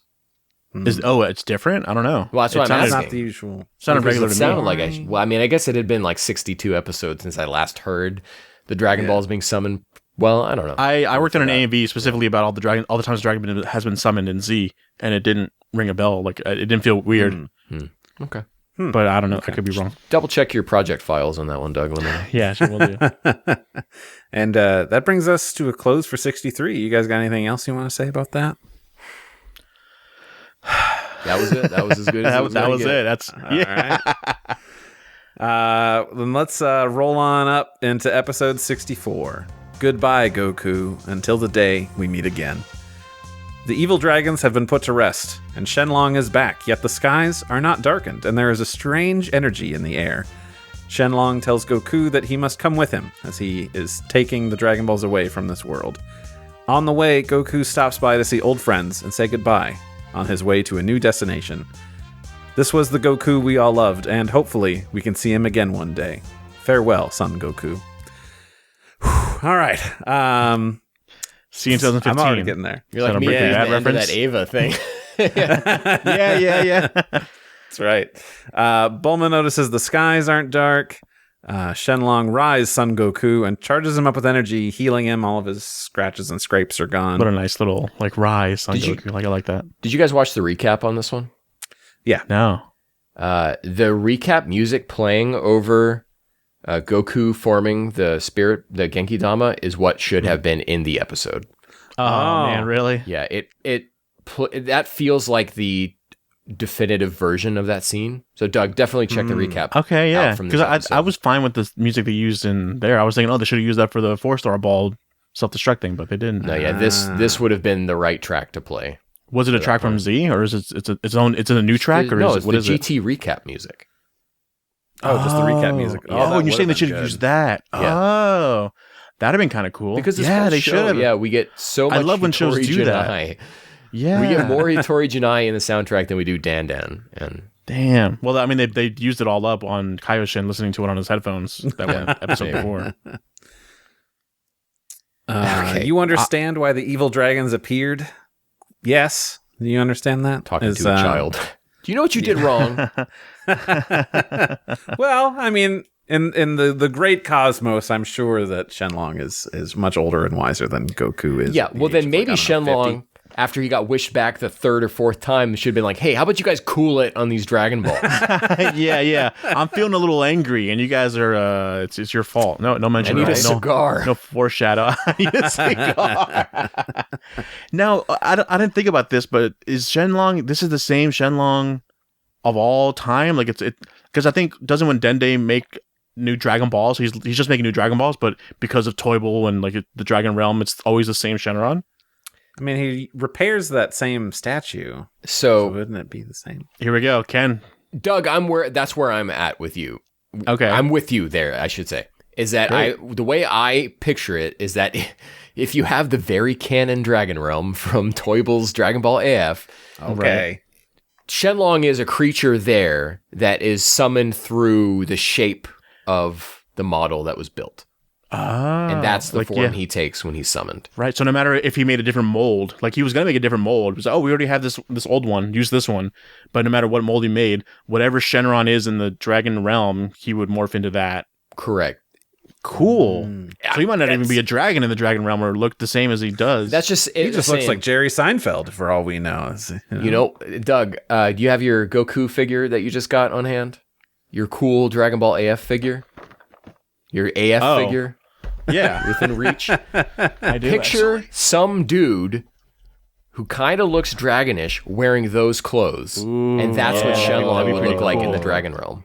That'd be pretty cool. So when Goku fuses with Shenlong, or whatever happens at the end of this episode, he basically becomes Shenlong in the Dragon Realm. Whoa. I like that now. So that's the way I like to think about it. Some Kingdom Hearts nonsense, and I'm here for it.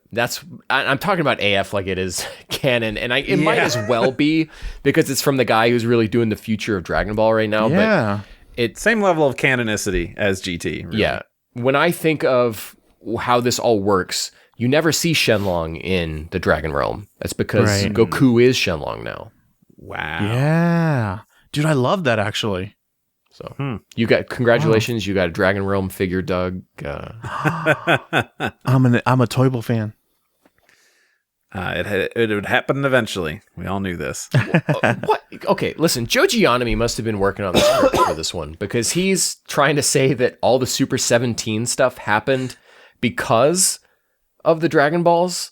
That's BS to its own story. It was all about like, the whole reason that Mew and Piccolo and Goro Dende and everyone was able to breach this was because the Dragon Balls were messed up.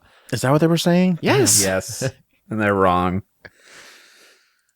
Shen Long will remove the Dragon Balls and himself. Goku selfishly asked one last wish, please. Even though he just said, yeah, I understand why we can't have these. Also, can I have another? Just one more for good old time's sake. Well, One for the road. funsies. One for the road. Although I do like it that Goku phrases that he's, asked for all the people who died to come back because misuse of the Dragon Balls wasn't their fault. And this will be the last time he asks for it. But then he still makes it, he still says, like, I'll leave it up to them to fix the world. Like, and you see humans, like, with desolated buildings and shit. Yeah. Like, this isn't their fault. They have to rebuild New York City. Yeah. You're in a post-apocalyptic world now, basically. But Goku couldn't have thrown that in the wish and made it a dual wish. in Goku's defense, Bulma did build some stuff radically fast in 2 months on planet Sufru. Yeah. I was gonna say, yeah, the whole planet Sufru. It's not going to take long to rebuild and repair and everything. Oh, well, that still doesn't excuse this at all. And in all of this, I had forgotten about Giru.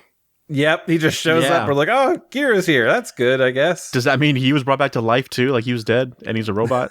But Yeah, I guess he's got a soul. Yeah. Oh, and that was the whole lesson. And he runs to Pan and it's like, I love you. And like, well, we don't see this really. This is weird. Gohan's like, oh, robots have souls. Oh, I feel even more sad about 16 now. Yeah. No, the robot I left in the cave when I was 5 years old. No, just curls up and starts crying over all of the robots. He did feel that just have as died. sad as if he did have a soul, so that's that true. checks. The wish to bring back everyone killed by Cell did not bring 16 back. Yeah. So I guess machine mutants are just built different. yeah. That's true. Come on, let us go, Goku. I assume that was Shen Long, why I wrote that. No, that was actually Krillin. Yeah, Yamcha shows up. Hey, Goku! Let's go. Let us go. We're cruising for babes. Yeah. All right. Is it that time already? And then it's like, all right, let's just get going. I'll be back in a while. He bald-faced lies to his closest friends and family. You know, he's so ethereal now that a while to him, 1,000 years is like nothing to him now. Mm. You know what I mean? So yeah, I'll see you in a little bit. A little bit to his. We as the viewer have to do a lot of heavy lifting for this. Yeah, we do. Yeah. And this is why I'm so mad about this episode is that Goku knows what's going on, but we don't know when he figured it out, when any of this happened, how it happened, what happened. Vegeta looks at Goku and goes, Kakarot, are you? Later, Krillin looks at Goku. Goku, are you? Roshi looks at Goku. Goku, are you? Piccolo looks at Goku. Son, are you? Are you what? One of you bitches just speak up. Yeah. What is it you all know? Just tell me. Yeah. As the audience, I demand to know something. That's the thing. I think they're trying to play off of the ending of Z again, where they're just like, oh, it's kind of similar, where like Goku's like about to do something, but all the characters don't know what it is. Like, wait, are you gonna go do this? And Vegeta's like, I know you're gonna do this, but we as the audience know. But in this, the audience doesn't know, and the characters do know. It's very reverse and that doesn't work well. Randy. We're living, this is 1997. We are living in a post-Evangelion world, guys. In a Pokemon world. We've got, information that certain characters know and others don't, and we play that up for the drama. But this person, is this Mayakawa, who's the writer of these, doesn't understand that you have to have his name? Yeah, we have his name. There are credits. That's a shame. You've set this up so that way this information can be revealed, or we as the audience know, so that way the character Goku, I don't know, whatever. It's just like they tried to make it cool and like more thought, like made you think about it. But then the more you think about it, the dumber it is. And it's just not. There's an argument against that though, where we're still talking about it to this day. Like, what is it? That's kind of It's them not knowing what they're saying. If it was just Piccolo saying it, like, okay, like I get, he understands, like, oh yeah, I was Kami, and there's this whole thing that you can do with Shen Long and blah blah blah blah blah. But like, but the fact that Vegeta, farmer number 1 knows what Goku is now by looking at him, but we don't. It tells a lot. Yeah, I want to get ahead of the comments on this video for just a second. Is that Doug and I have especially been very negative on these. I think more than in a rare case, I'm coming out as possibly the most negative. Because you came at such a love for almost the entire thing, so for it to hit you this hard, it's hard. I do want to acknowledge that the emotional beats that they're going for, even though they don't make a lick of sense, do hit. Yes. It's just that here on We Got a Podcast, we're looking at the whole package. And the whole package is kind of bullshit. And it's just disappointing. I'm not mad, I'm disappointed. Damn. In Thanks, these Dad. episodes. Yeah. And I just want to get ahead is that like yes, if you're coming in on this final batch to watch us talk about these last episodes, it's like great. You didn't have to sit through us talking about a lot of middling stuff, but you're coming in without the context of all of that middling stuff happening for no reason whatsoever, and we're coming in at this last one having to look at it the same way as all these past 4 or the past 60 episodes, and it's just like there's not a payoff at the end, and I'm fed up. So that's why I truly think that like everyone can agree that Dragon Ball GT out of context is way better. This episode in a vacuum is much different than watching it with 63 episodes before it. Totally. Goku rides Shen Long into the sky. Bulma remembers when she met Goku. They've been friends a long time. Beautiful redraws, by the way. Beautiful redraws. Yeah. Good job. Shen Long. It does feel out of nowhere, but only because we know that because we as the audience know this is the ending of the series. But if just Bulma said that out of nowhere, it feels super weird and out of place. I don't know. The view of Shen Long flying over the desert over Yamcha. I don't know. That one hit, dude. That one hit me because it's just such a shot I don't think we've ever really seen. No, I mean, just like Bulma said, the dragon during daylight we don't see often. So to see it just flying around the places that we've been to is really, really cool, and I applaud them for just that turning on the lights. That's all they had to do.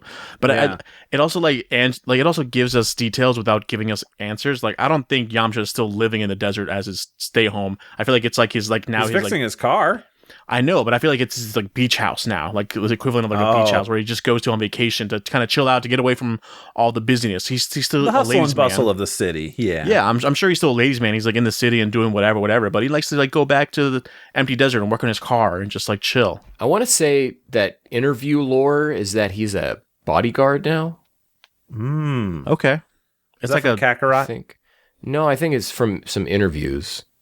Interesting. I might be making that up totally, but I'm pretty sure it's from a Toriyama. No, it's it's just someone being asked, "What does Yamcha do now?" And they're throwing out an answer like, "He's doing a regular job. Yeah, he's like the bodyguard." Tenshin and Chaozu are farming, and lunch comes to visit them sometimes. Stuff like that. It must have been for one of those kinds of interviews.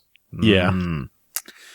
Speaking which Tenshin Han, hasn't aged a day either. No, he's back. He's just ready. He's ready to fight. Dude, the Saiyans are coming in a year. Yeah, that's what it's the same shot. Yeah, it's the same. He's old.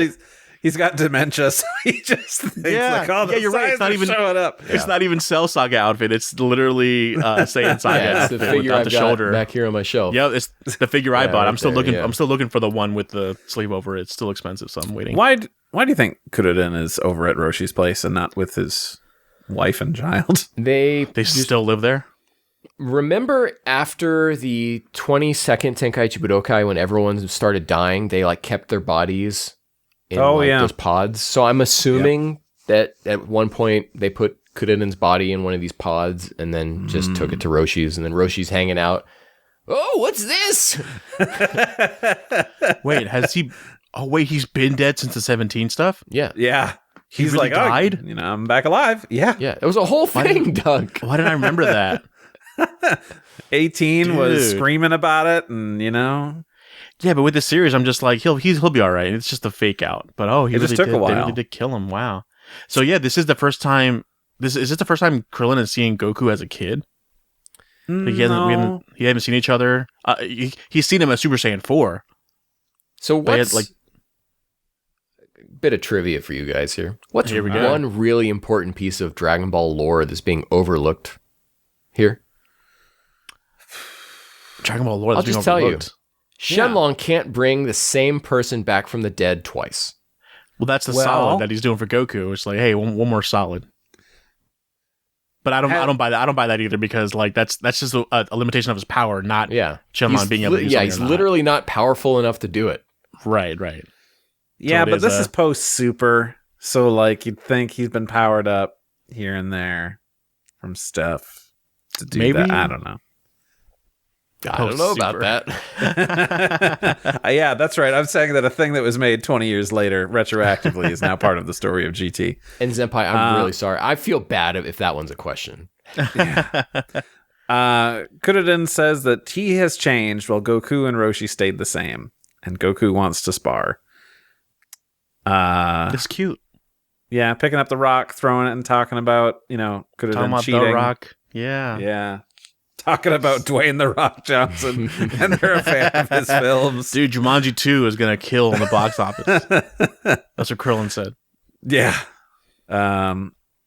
Again, we have the thing, Goku, are you? Roshi asks. Kuriden smacks Goku away in their sparring.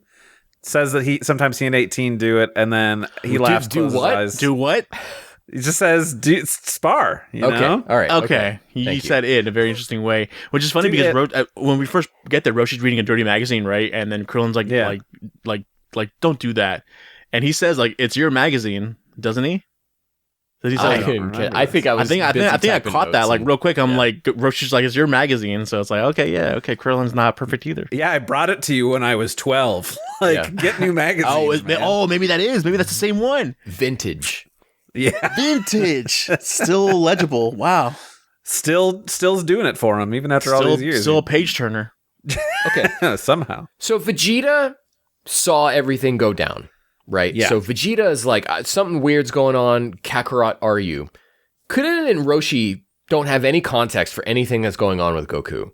No. But they're like, are you? It's like, I come over, Randy, we're hanging out in person Yeah. in IRL, and you're eating an orange, and then I look over and the orange is gone, and I'm like, Randy, are you? It's like that. Yeah. That's why I keep reiterating. That's why I feel like he's not just any god. He turned into some like huge mega god that everyone, even a regular human, can feel it. Like something about it, you can feel it in your bones. Like that. This is not a regular thing. And I understand where you're coming from, and that might have been the intention. I don't think they sell it well at all. Not at all. I'm right. Like you said, we're doing a lot of heavy lifting here. Yeah. They're counting on the audience to do all this. Who says thanks Shen Long for the Dragon Balls from all of us? I forget who says it. Was that Roshi? Is that Vegeta? Is that a cutback? I think it's Roshi. Okay. It's Roshi. I remember that. Because my next note is, hell, Piccolo is now a hell cop. Yeah. A cab. Yeah. Sorry, Man, Piccolo. what a life. Sorry, buddy. Yeah. Is that one hell monster from some like V-Jump cover art that Toriyama Oh. did a long time ago? I don't Super recognize Saiyan it. Goku fighting some creature. Oh, yeah. Interesting. It's just doing that like uppercut to him Yeah. or something. Something like that, yeah. Oh, that rings a bell now that you What mentioned it. looked Yeah. like to me. I have to go grab my art. It's another trivia the question. room. Sorry, Zenpai. We're It's- crushing all the It's trivia either that questions. or it's an unused piece that Toriyama did for GT. They're like one of his like a mood piece that he did. Mm-hmm. Yeah. Monster from that. It's definitely a Toriyama looking design here. Yeah. Yeah, for sure. I think so. Goku wants Piccolo to shake his hand. And then Piccolo, Son, are you? And Goku says that he's sorry he couldn't pay him back. He'll never forget him as long as he lives. And then he's gone. As if like, oh, I'll never forget you as long as I live. And then dies. It's like that one Futurama where Fry makes, The robot. robot Lucy Liu, and it's very heartfelt that she's I will never dying. forget you, Fry. Memory erased. Memory deleted. Yeah. I love the little spark that they have when they shake hands, though. It's a zzz. Yeah. What is that? What is Goku trying to communicate when he wants that and then that happens? Like that again is us like having to be like, oh, okay. That Hey, could we've mean both been this. gods before. Yeah. Piccolo, I can buy sensing something's different. Yes, absolutely. Of all the people, it makes sense. But like, I don't know. It was weird. Goku can't say what's happened. He can't articulate this. He can only be like, let me do something so that way it clicks in your head somehow. Making these logical leaps. I don't think Goku's out to tell people what's happening. I think he just wants to say goodbye. Like you mean like he wanted to shake his hand so that some kind of... Right. No, he just wanted to say goodbye. I just feel like that.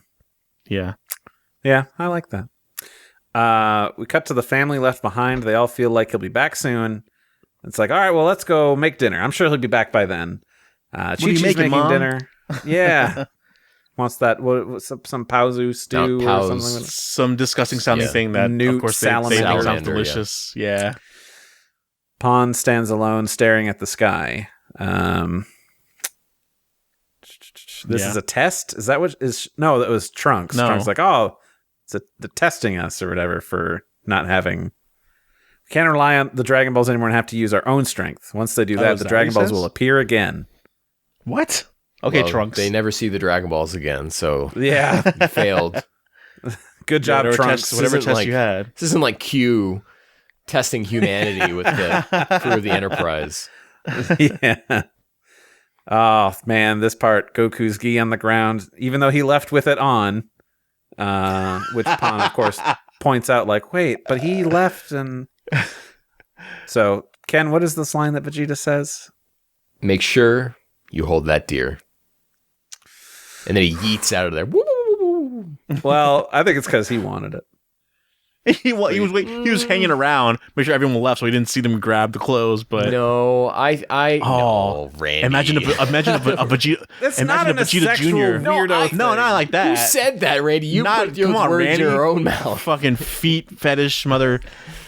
But can you imagine Vegeta Jr. with the Goku gi? That'd be pretty baller. That would be good. But yeah, it does answer a question we had when we watched the GT special about Right. that. Yeah. But he Why wasn't that wearing gi is a all tattered. tattered gi in that You sure? Because I thought it was kind of when he roughed started the GT Yeah. special. Oh. I'll tell I you don't right know why now, I thought I'm he not gonna- was. I am not going to check. So if you, the audience, want to know, go Let look us it up. know in the comments if he Yeah. was. Goku rests on Shen Long's back as the Dragon Balls are absorbed into Goku's body. When the last one, the 4-star ball, disappears inside him, so does Goku. The 4-star ball, like having a little spin before it goes Rub in. on his... It's Yeah. like Like a he wink, was stroking nudge, his nudge, cheek. wink, wink. I felt like it was a cheek stroke, like it was his grandpa. Yeah. Like being like, good job. Aw. Maybe if Somebody- like his cheek, like you saw animation of his cheek kind of doing that, maybe, but no, it was just kind of like showing the audience. the emotional moments are good. Yes. The steps very it much. takes to get to each one is not. Does not. Yeah. This is why it made me think that, he's the new 1-star dragon because the 1-star is defeated or whatever, like with all the balls going into him, just like the 1-star dragon did. Like he's absorbed all the balls. But he's Shen Long now. He's I Shen like Long that. now. Yeah, I really do like that, Ken. That was crazy. Time skip. Future Budokai. May What number 7th. is this? You can do the math, but it's May 7th. The boy is still in the hospital so- in space. He's still waving 89, up there. I believe. Still at it. The cancer's rotting my brain. Why are you taking Genki from a boy in a wheelchair? Yes, I was gonna make a joke about that. He does it willingly. what I He gives a little bit. He wants to be a part of this. No wonder he. He died off screen after that. After that shot of him waving happily, I don't feel so good, Mr. Stark. And then just like, beep. It's like the deer in Z3 that You're not Daddy? going to get better if you keep giving your Genki away. Yeah, he's just giving it willy nilly. That's why he's still in that wheelchair. Yeah. All right, Future Budokai. All right. Son Goku-kun. I love this announcer so much. Do we have a figure of him? No. Yes, he's Of coming. this guy? Not of this GT one, one? but of the Well, announcer. then I don't care. I want this one from the This one? future. You want the, The least great popular and- Yeah. Budo. We're going to get the tournament, the Universe 6 versus God. Universe 7 announcer before we get this guy. We're gonna get Ichi Budokai before we get I'm the this guy. mushroom dude. yeah, the mushroom dude. We, All right. So it's taken us a long road to get here, but we finally got a bit of important lore in this episode What's that? that confirms Pon's relationship to Goku Jr. is that she is his great grandmother. We finally get like an exact what number? she is we to didn't him. we didn't get that in the No. special. It She was just an say like an indeterminate arbitrary. indeterminate number of generations. Gotcha. Interesting. Vegeta That's makes still fun of alive, his but- filthy uniform. It's not filthy. It's Goku's. It's just a little bit old. Yeah, it's cute. Don't they It's- give Bulma's descendant a name in the dub? Do they? I don't know. I forget if they do or not. What would it be? I don't know. She's cute as hell, though. Yeah, Yeah, it's a good look. Contender. I'm not for a fan of Bulma how- haircut, but yeah. like the haircut. Maybe as we're older now, I kind of dig that style. I don't dig how they look so similar to the Descendants though. It's a little too on the nose. I get it. I I would think like a of, little more variety. of everything, I find it the least offensive. Yeah. It's very cartoon anime kind of esque, but yeah. Though it is weird that husband and wife have now become mother and son. Yeah. Yeah. If anything, That's you should what look like I mean. Trunks. Yeah. It looks weird that Yeah. they just date people that look the exact same. Yeah, there's no Trunks influence anywhere. No. She's president of Capsule Corporation. She turns down a meeting, so she cares about Yeah. little Vegeta. I like that. She is like the kind of Karen that's like, oh, is that your son? I'm sorry, but my boy's gonna kick his ass.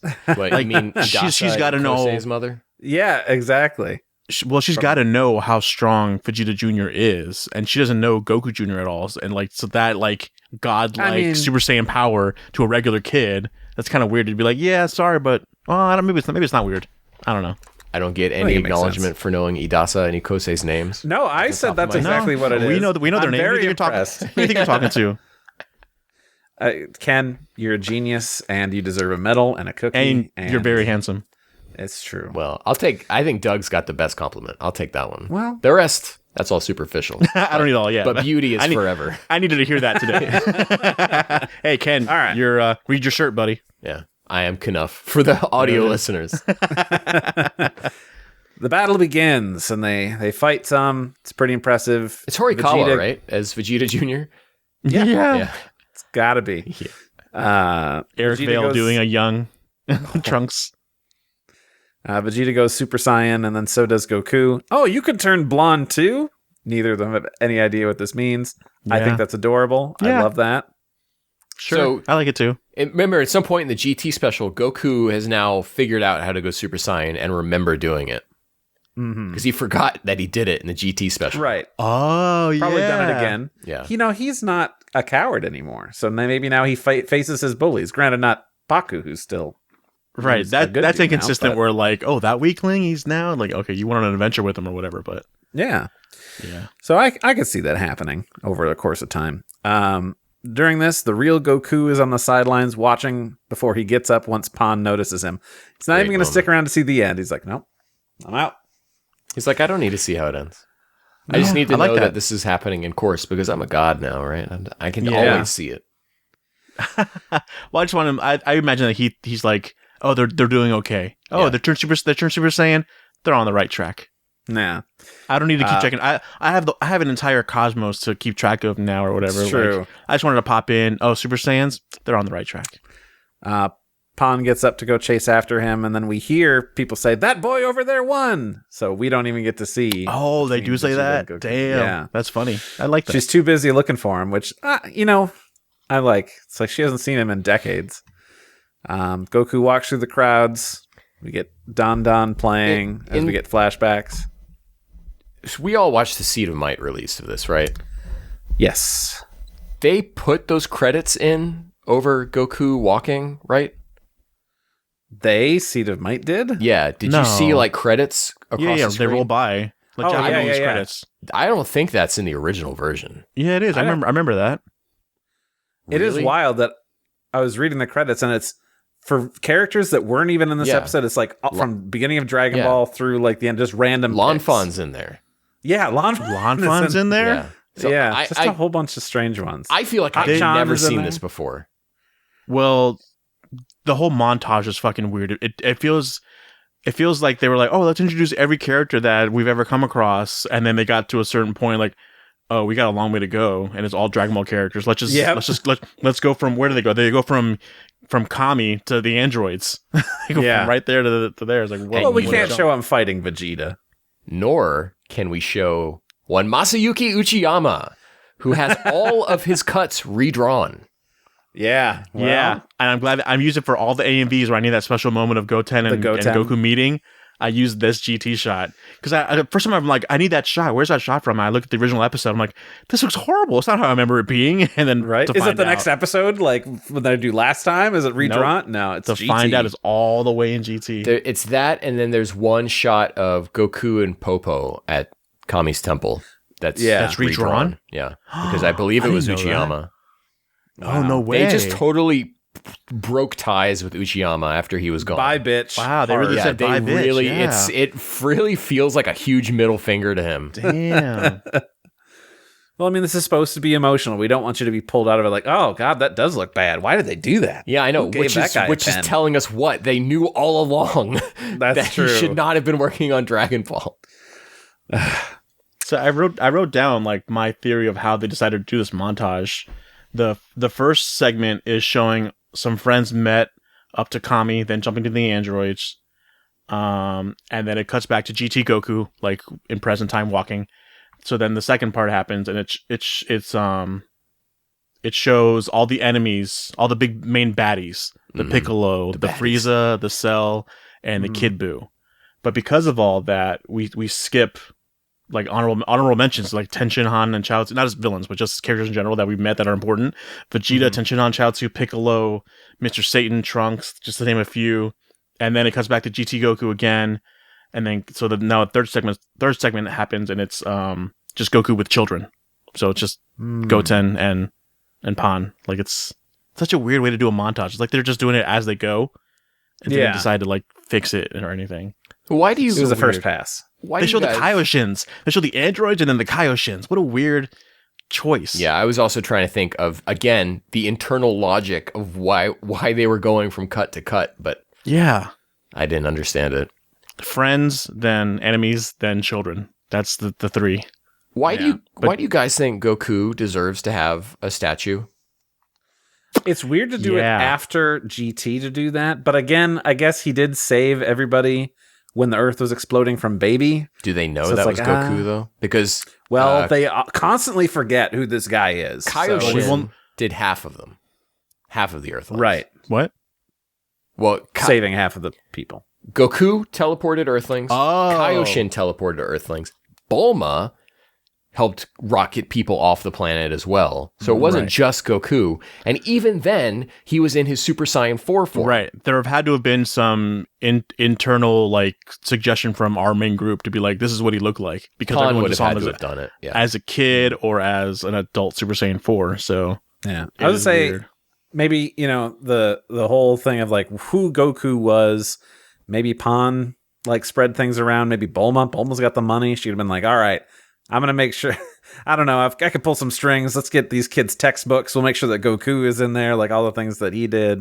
But It's important to know. This is heavy lifting we've been doing this entire series that we should not have to be doing. But, Because at first okay, blush, it doesn't add up.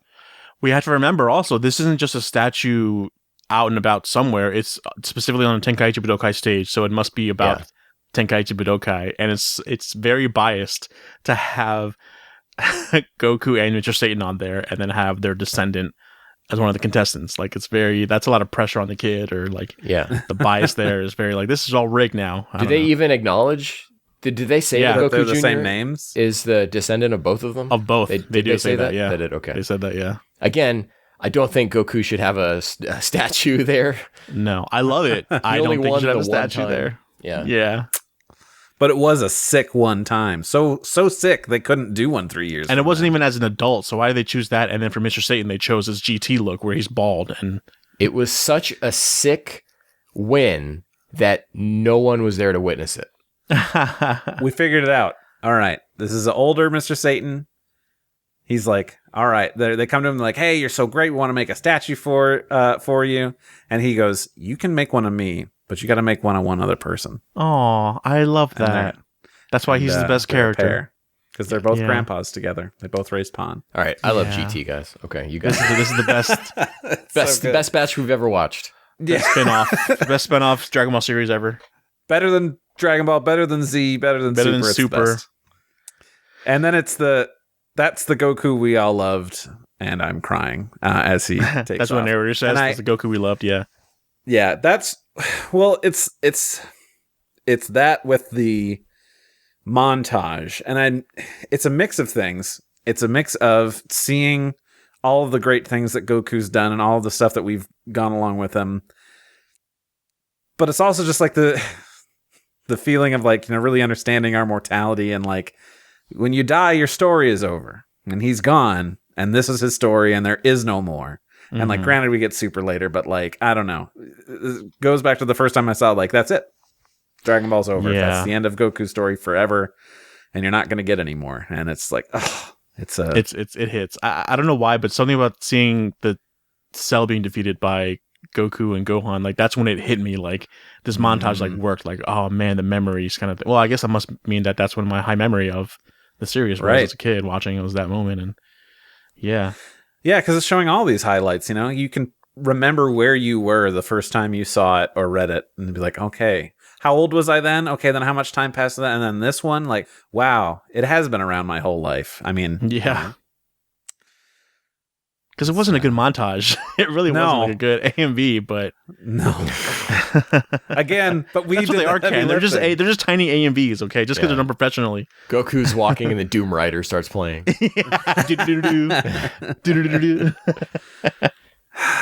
This is where the story of Dragon Ball ends. I don't know about that, guys. I think it ended chapter 40 episodes. I've been asking you guys a lot of questions. I'm going to keep asking you questions, so deal with it. Yeah. Better or worse than Dragon Ball's ending? Dragon Ball proper? Yeah. Well, end of the manga. Do you prefer Goku becoming something else, or do you prefer him going off with Oob?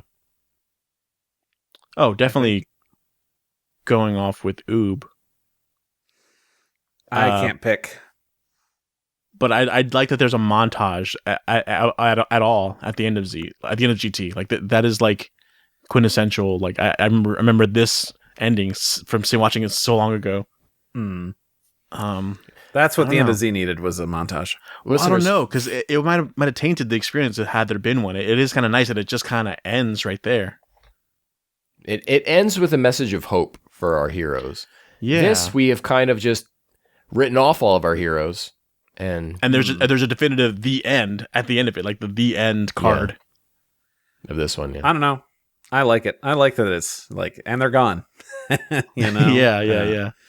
It feels like we're closing the book because of like you said, the Z is kind of like almost open ended. Like, oh, he's training on the new ones, but he's still alive or whatever. But this one's like, no, we're done. Yeah. Yeah, I think I definitely. This is no surprise to anyone who's listened to me rant for the past 2 hours. I definitely prefer End of Z now, and I would have never said that before we watched this. Before, yeah. I'm telling you, if they ended it with the 4-star ball sacrificing himself, if they build that moment up more with prior episodes leading up to that moment, then that could have been such a great ending. Goku time.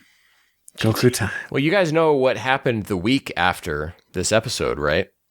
Dragon Ball GT2 started, right? In a way. A little series began on November 26, 1997 called Dr. Slump. Whoa. The Dr. Slump revival series began the week after GT ended. The revival series where she has brown hair. We're in a time loop. So Kaoru eventually comes and strikes her down with a spear once things get wild, right? Kind of. Because in this series, we do have a Dragon Ball tie-in. Oh my god. Right. Which I guess at some point we should probably retrospect on and watch and review those, because there's like 4 or 5 Goku episodes where they fight Murasaki. Oh, that's right. So in a way, we do get an Eva rebuild type situation. Wow. It's also interesting to note the Dr. Slump revival series, which I've never really heard anyone be very positive about, does run longer than GT by 10 episodes. That's hilarious. Yeah. Is this where everybody went when they were jumping ship to go work on this? Like, did Segasha do stuff for that? Well, I know that it was a Nakatsuru joint. He did all the right. character designs for the revival series. So maybe, I don't know. I really don't know anything about that series. It's really hard to track down too. It's easier to generate more episodes for like a comedy. I'm using the word easier, lack of a better word, but easier to generate more episodes of like a comedy series than it is to do like a typical shonen series. You know, like it's more slice of life is more like what happened this day and how can you incorporate jokes there. Like that's a lot more. There's a lot more you can generate there. Yeah. I feel like having no ties to any industry of making TV shows or whatever. That's what I say. It's easier. Animating's easy if you just think about it, Doug. Yeah, come on, Uchiyama. What was your deal? Just follow the sheets. Yeah, Sayuki, PowerPoint, ass anime. Well, that does it for the world of anime as we go on. You know, beyond that, it's One Piece, baby. One Piece, Naruto, Yu-Gi-Oh! They take over the world, and no one's thinking about GT ever again until a little game called Dragon Ball Z 3, Budokai 3. And then the GT train never stopped, and now everyone's thinking about GT all the time. Yep. It is so funny how I think negatively of Super Saiyan 4 Goku in these last few episodes, but the design carries it out of context. That's so cool. Like it must have been so cool to see those episodes, but seeing these episodes were like, no, this is not peak. This is not peak Super Saiyan 4 Goku. Yeah, no. At some point, if we're still doing this podcast like 6-7 years from now, let's revisit these 4 episodes again. Yeah. Oh. Having forgotten the road it took to get here. Yeah. And see if we feel differently again. I like that. Yeah. Let's do that. Okay. I'm down. 6-7 years from Mark now. it in your calendars, folks. Yep. 2030. Here we come. Yeah, I'll be 43 years old. 43 years young, baby. Yeah, that's right. Almost as old as Goku. Completed my SH Figure Arts collection by then. Maybe. One can hope. So that's it for GT, except for next time, maybe next time. We're working on scheduling. We want to do a final GT everything. Roundabout. Yeah. A roundabout, you know, where we pull in and then you drive around on the outside of the circle and, you know, a roundabout. So look forward to that. Otherwise, of course, we got more coming your way. If you want more stuff in the meantime, we did this bonus series for Evangelion. And they're all done by now. They're all out. So go check those out. That was. I'm so glad I joined you guys for that because that eye-opening in a lot of ways. Let's watch them all again. I highly recommend if you've never seen these movies before and you're worried about maybe you've heard that they're confusing or frustrating or whatever, watch them and then listen to us talk about them because I guarantee you we will clear up a whole lot of stuff for you. Yes, because I have questions to the barest, the simple man should understand, but I'm still like, what, why? And we answered we got most of it. Just know that there's a mom soul catching net out there. It's true. So we're going to take a quick break here, but when we come back, we're going to hear what you guys had to say about these last 4 episodes of GT and do a little bit of trivia as we love to do. So be right back. I don't know how to use words to say it, but come back. Hey there, welcome back to more We Got a Pod, where this time we get to hear what you guys had to say about these 4 episodes of GT, or GT as a whole. Ken, as always, put out a post on all of our socials looking to ask for what you guys had to say. Ken, why don't you take us away with Jacob Sawyer here? Yeah, Jacob says, I really like episodes 63 through 64, and wish we may have had a bit more time to cover what is happening in these episodes. I'm somewhat confused about what happened to Goku. Did his eating of the 4-star ball change his nature? Did he die? His dogi on the ground seems to hint at that. I should also note that I like the scene with Krillin, but I think Vegeta is the character who has changed the most over the course of the series. Really enjoyed going through GT with you guys. I can say without a doubt this was the best time I've ever had watching GT. Thanks for all you guys have done. Jacob. Wow. Yeah. Jacob, thanks, man. Yeah. And thanks for always writing in, Jacob. I was going to say, thank you for writing in, for watching us. Like, this has been great having you all on the ride, so thank you. Cage jumps in to reply to stuff Jacob is saying here and says, I do kind of love how vague the Goku stuff is, but I'm honestly starting to wonder if the writers even knew what happened, lol. Based on the quality of writing the rest of the series, I have to imagine not. Sure was cool, though. Cage, I agree with you 100%. We're saying gods and stuff, but I don't think they knew. We're trying to give some reason, but they're like, yeah, let's make it big enough so that they'll think about it. It'll be it's just one guy again. Like I keep thinking like an executive table of people around, but it's just one guy this time. Yeah. Doug, you want to take this from Jason? Yeah, I'll take it. Let's see. Jason says, Yeah, sure. The ending is good, but I really do think Funimation made the right call capping off the series with the Lud cult storyline. The decade-long wait for more Dragon Ball content was significantly easier to stomach when the last episodes to air was so mediocre. That's true. Like, we weren't really aching for more. We're like, oh, we see what happens when we get more. Well, I'm fine without that. That's fair. Do you also want to take another one, Doug? This one from Parker? Yeah, Parker Rico says, Owarida. Is that how you say it? Owarida. Yeah. I don't care what anyone says. I still love the ending to GT. Sure, it may be nostalgia pandering, but for the longest time, this was the end of the series. So I still think it has its merits. Also, yes, the 6-star dragon is my favorite. Dragon Ball has hot ladies. Let's fucking go. I'm glad you read this one, Doug. I'm also glad to have people like Parker sending it in, because I think from these 4 episodes we've talked about, we've added our own minus energy to everything here. And then we have Parker and other people coming in, using their plus energy, making everything better. The positive power. Yeah. But it sounds like Parker is not watching it like we're watching it, right? It's still like we thought the same thing as Parker did before watching this episode. The nostalgia of everything out of context seems so great, but it's true. Man.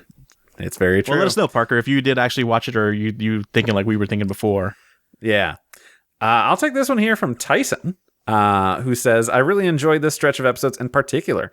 The gambit with 4-star dragon was technically pointless, but it always feels grandiose enough to be worth it. The Genki Dama is actually probably my least favorite bit, but the lead up to it with dark skies and body horror, just it's good stuff. The final episode is un-Toriyama in basically every way possible, but I think that's what I like most about it. A lot of GT is very un-Toriyama, but it did at least feel unique in its vision. I love that its ending carried that torch. Goku sparring with Krillin makes me weep. What did it all mean? Was Goku actually dead? Is Shen Long dying? Is Goku Shen Long now? Who knows? Who cares? Goku is an unpredictable guy. All that matters is his story is over. A beautiful finality. And then we had Caleb jump in to what Tyson had to say about his questions about, who's Goku, who's Shen Long. Says, it's amazing the mileage GT gets out of that ending in terms of goodwill from the fans. Even the biggest GT haters seem to respond positively to it. It's impressive, even if most of the emotional legwork that makes the ending so impactful comes from the previous series. Yeah. Can't agree more. We're doing a lot of the work. Or people before GT's people did a lot of the work. The Goku being an unpredictable guy stuff, I agree with all of that. Everything Tyson's saying. I just think when you follow it up after everything else that we've just watched, it's like a bit much, guys. A bit much. A little bit. I know we've been saying a lot that like, is Goku Shenron now? But I don't think it was until you, Randy, read it as Tyson that is Goku Shenron that I maybe that's why everyone is like, are you? Like, maybe it's not like what I'm thinking where he's like a super, super ethereal god. It's just that he is Shenron now. So, and then everyone knows what Shenron feels like. And for it to come out of Goku's body, it's like, are you? Like, maybe that's what I like to think that. More heavy lifting for me. Yeah. That's what it is. Yeah, that's all it is. Exactly. Got here from Scott. It says, Omega stabbing of Vegeta in the arm is the most savage villain attack in Dragon Ball history. Love how dark and hopeless it got in the end. Fire ending. Was not ready for that stab through Vegeta's body, man. God. No. Krillin's like, rough. That's how it feels. I almost feel like it's better how Kudiden got it, where it was through his gut versus through the arm. Is like, I don't know, man. That just seems so wrong. So much bone and stuff in there. Ow. Cage, hard to believe it's over. This rewatch has been so baked into my schedule that it's going to be weird to not have episodes to watch anymore. Same. I had been meaning to do a GT rewatch for many years, and I'm thankful to you guys for giving me an excuse to finally do it. 1 out of 3. Sorry, LOL. As he continues. I've always had a pretty negative opinion on GT, and sadly this rewatch only strengthened that opinion. I was hoping to have some kind of epiphany and realize it wasn't as bad as I thought. But man, is it so rough to watch most of the time. It certainly has highlights, though. The last 2 episodes were pretty much just as good as I remember, and while vague, I do really like the send-off for Goku. Although I wasn't crazy about being reminded of Goku Jr. at the end, I had a good time overall, but I will unfortunately not remember GT very fondly. Then a follow-up says, you don't got to read this part. I'm gonna. Thank you guys for reading what I had to say every week. Aw, I've had a blast listening to the series, and I'm really looking forward to your Daima coverage. But in the meantime, I'm excited to see what you guys come up with for the normal episodes. Yeah, me too. Yeah. We'll settle on something. We've got a lot of awesome. ideas. Yeah, I agree with gosh. them up until the Goku Jr. part. What are you talking? What do you mean? What's wrong with Goku Jr.? I mean, that special sucked hard. That special did kind of suck, I guess. Yeah. No, but I agree with Cage for everything else before that. It's yeah. Yeah, having this baked into our schedule, we're like, oh, I'm so glad it's over, but I'm going to feel like there's a hole in my life. I'm like, isn't there something I should be doing, Like, I was in the same mindset. Like, I was thinking I was going to have an epiphany with this, like, because in the beginning, like, started off like, oh, this is better than I remember it being. It's getting good. But then, it immediately, like, plateaued and then just sank deeper to me. Like, nope, it's just as bad as I remember it being. The GT is a 40-episode series, I think is a really good way that we should all be thinking about GT, is that it ends at baby. And it's done. You can turn Even it off. then, it would have been like very mediocre and like disappointing. But now it's just like this is hilariously bad. Yeah, cartoonish. I mean, it's a cartoon, but it's like cartoonish. Right. End it right before Joji Yanami starts going off about the Dragon Balls. That's when GT, the beginning of the end. Okay. Yep. I've got it. How we make this show perfect. Oh yeah. Episodes 1 through 40. Then after that, we do a grand problem sort of thing where we're like, here's everything that happens leading up to the very end where they're fighting One Star Dragon, like these last 2 episodes. Like, I don't know, maybe start back up with Gogeta and then like, okay, and then we'll play the next few episodes and then that's it. Can you imagine? It just starts with Gogeta and it's freeze frame. My name's Gogeta. You may be wondering how I got here. Or even Goku with the Genki Dama, like, let's just do that. So that way we can skip through all the stuff. You don't have the context. As a skeleton, you may be wondering how I ended up here. Goku, you might be wondering why I'm doing this again. But that's what we're talking about. This stuff is good in a vacuum. So just remove everything. After episode 40 is just a recap, and then here's the end. Gosh. Doug, do you want to click in and read this thread from Zenpai? Oh, Trivia master Zenpai has himself. one? Oh, he's got a big one. Zenpai says, people keep singing episode 64's praises, but I always feel like episode 63 is the real star of the show. The super dark atmosphere of despair, I agree, that then later gives way to the hope of the Genki Dama is just chef's kiss. The direction is also superb, helped by a lot of music. Yeah, I wasn't offended by the music here. That's good. Not really choice. This is probably the best rendition of Dan Dan Kokoro Hikareteku, I might have messed the last word up, in the entire series. I never fail to have goosebumps every time I watch this episode. The great animation and on-model characters also help tremendously. Oh, yeah. For a series that so frequently missed what made the original tick, boy, does this know how to cap its final arc in a way that truly captures the essence of Dragon Ball for me. Abso-fucking-lutely perfect, with a little hand emoji that's just like this. By far the best GT episode. Episode 64, by comparison, is just way too confusing and ambiguous, and to me, I get what they were going for, and I do enjoy it, but it does not quite hit the same way. Ambiguous endings can be great. Like Twin Peaks, fantastic endings. Ooh, I mean, both the original watch that. ending and then the revival season ending. That's ambiguous ending done right.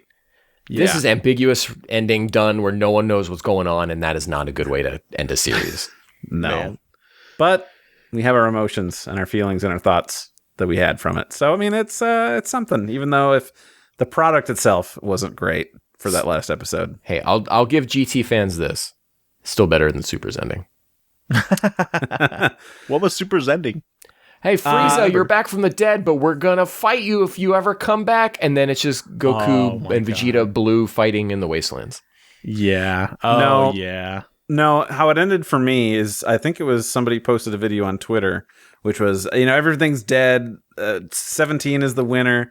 And they ask, okay, 17, what do you wish for as the champion? And then just cut to the ending song playing as he's on his boat. It's like, nothing else happened. The ending he deserved. The other universes are gone. 17's got a boat. It's just him and his boat. Yep, that's how it is. Okay, guys, this is the last time. Last trivia. And there's a good chunk here. This episode's already going long, but we're going to power through it. Gosh darn it. So again, thanks to Trivia Deity Zenpai for providing all this trivia. And we're going to do our best here. So, question number 1. Oh, you should say, in case this is the first time, you guys, it's trivia. They're going to answer the question, but if they get stumped, Zenpai gets 2 points, and if something we talked about previously in the episode, then Zenpai loses a point. That's how it's going to go. Anyway, question 1. Even if everything had gone all right, Goku and Vegeta still wouldn't have been able to perform the fusion again in this episode. He doesn't specify which one, so I'm not sure. Why is that? Why couldn't they have performed the fusion again? I assume. So that's 2 points away from Zenpai or 1 from him? Well, we've talked about multiple solutions of why they couldn't do it again. So we talked about height difference, heights, and power level difference, time difference. limit, all sorts of stuff. Does he include a third one we didn't mention, or is that it? So he says, as explained in the Boo arc, you need to wait at least 1 hour before performing fusion again. Okay, cool. Zenpai's got my back on that. Good. This is also a continuity problem in Dragon Ball Super Broly, where Goku and Vegeta perform the fusion dance back-to-back 3 times, unless you're willing to accept that Broly was just pummeling Frieza for 3 hours straight. We also talked about that. Word for word. Word for word. Oh, sorry, Zenpai. I do think I said the limit was only 30 minutes, cooldown 30 minutes, and Senpai said it's an hour, so maybe give him a little bit. Give him 0.75 points and add that to. I said an hour. You decided that it was 30 minutes, but I'm still sticking with you. You're right. Question 2.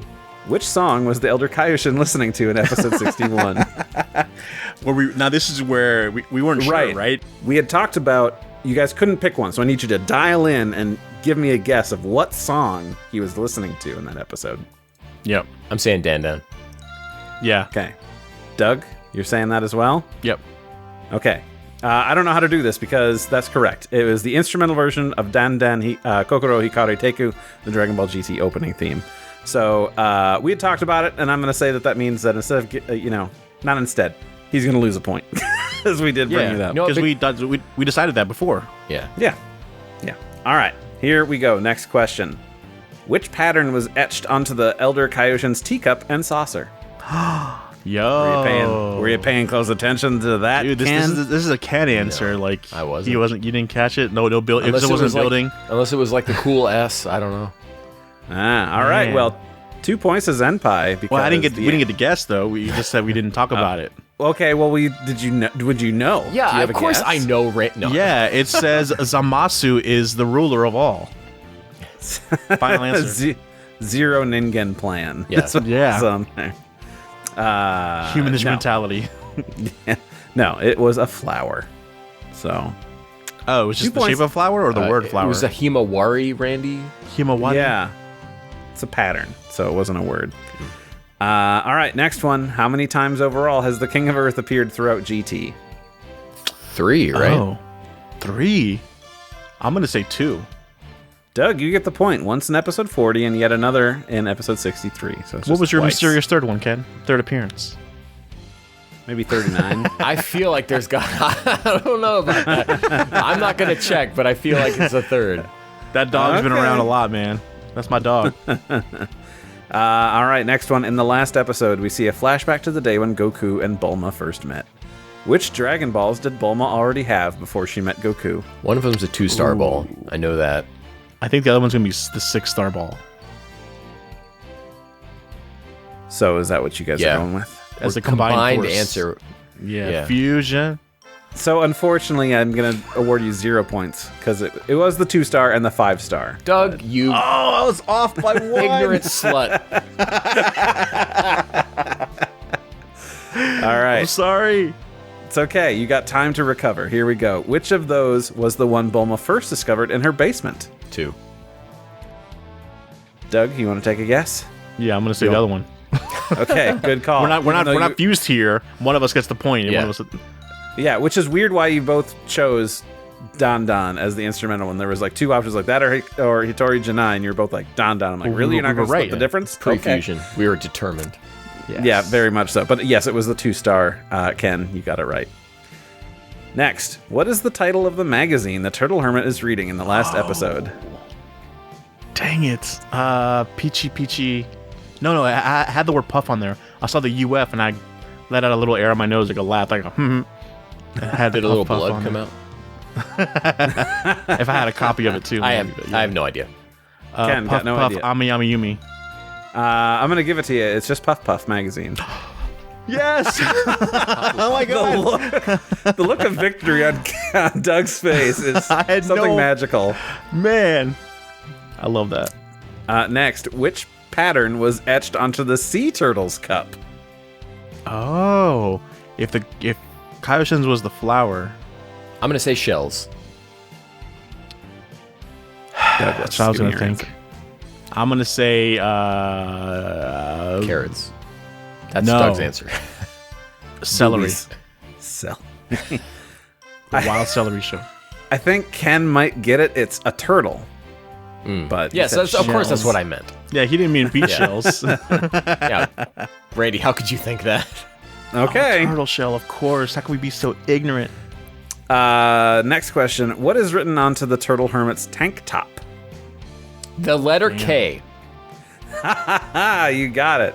Nice. I remember looking at that, being like, "Dude, Roshi's Knuff too." Perfect. Obviously, it would stand okay. for Kame, but Of course. yeah. Next one. Which dish was Chi-Chi going to serve as a special treat? Oh, we mentioned that. Yep. Do we mentioned salamander? Mount Pow's salamander, whatever, soup, stew, Yeah. something.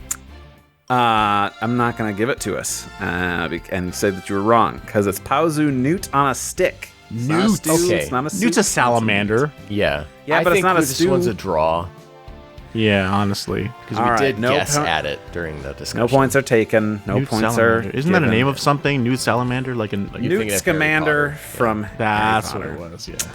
All right. Which of the Dragon Balls was the first to enter Goku's body? The first to enter his body. This is a trick question? I thought about paying attention, and then I was probably just so distraught over my feelings towards the episode, I did not look. I'll say the 3-star ball. Ken, you gonna take a guess? 7. It's the 6. You both are idiots. I switched that around with the previous question. Oh. Sushishi. Is that his name? Sushishi-sha? What is it? I'm trying to actually get it. 5-star dragon was Wu Xinglong. No, 6. 6 was Lu. Oh, it's That's Lu? the hot dragon lady. No, my feet. girl. All right, second to last question. In episode 64, there's a clear visual reference to a panel of the original Dragon Ball manga during the battle between Goku Jr. and Vegeta Jr. What is that reference, and which is the chapter that contains said reference? Wait, say that again? In episode 64, there's a clear visual reference to a panel of the original Dragon Ball manga during the battle between Goku Jr. and Vegeta Jr. A single panel or panels plural? A single panel. I think I know which one. It's the one of the. I was going to mention it, but we breezed by that so quickly. Talk about it. It's of the shot of the audience, and it's like one of the old men like looking at them fighting from Yeah. distance, like Yeah. that. Yeah. So you're correct. That is the one. I didn't take points from Zenpai, but at least I got one. Can know you what tell chapter? me what chapter? You don't have to. You can give me a number because, of course, he's got the number here because he did his due diligence as a good trivia deity. Right, But if you could just tell me To show what receipts. fight it was, I'll give it to you. Goten and Trunks.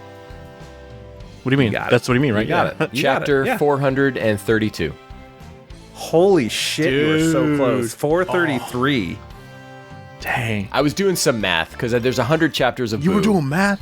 100 chapters of Boo, and so then I was trying to guess like how many chapters ahead would it have taken to get to that fight, And you were We can one do off? math and I was here. one off. My God. That's Good impressive. Lord. God, hey. Wow. All right. Last question. I thought a lot of that scene was taken from the Trunks and Goten fight, but it's just that one panel specifically. Just that one panel. I think specifically, at that's least. why he said the panel of a manga, because I think it's like almost 1-for-1 from the anime specifically. I he's got the shots in here in this doc, and I'm like, yep, that's the same. If I had Beautiful. gotten the chapter number correct, Zenpai, I just want you to know, and that's negative 100. Negative So 100 you better points, be yeah. counting your blessings. You would have been demoted from the first trivia deity to the 13th. One chapter Yeah. off. That's an Ava joke. All right, final question, you guys. This is it. We made it to the final question. Despite being uncredited, which actor clearly voices the tournament announcer from 100 years in the future? The tournament announcer of the The 28th. OG. Whoever was the most need- current actor. The voice actor of it? Yeah, Oh, is there yeah. multiple? Yeah, I think that it's was just the actually one. a past trivia question, yeah. But you're saying the original trivia announcer voice actor? The most current one, yeah. The most current one after the, yeah. I think you're incorrect because the answer is Toshio Furukawa, who also plays Piccolo. Yeah. Oh, yeah, that was real obvious, Senpai. He didn't say it was obvious. He says despite being uncredited. Well, who is it? Oh, wow. Interesting. I got to listen to that again. So at the very end, he gets 2 points. We'll do a count sometime, and we'll figure out who came out on top. Well, that'll be fun. I've seen the spreadsheets. I'm looking real good. Ken has got like a bajillion points, and I've got 3, even like very early on.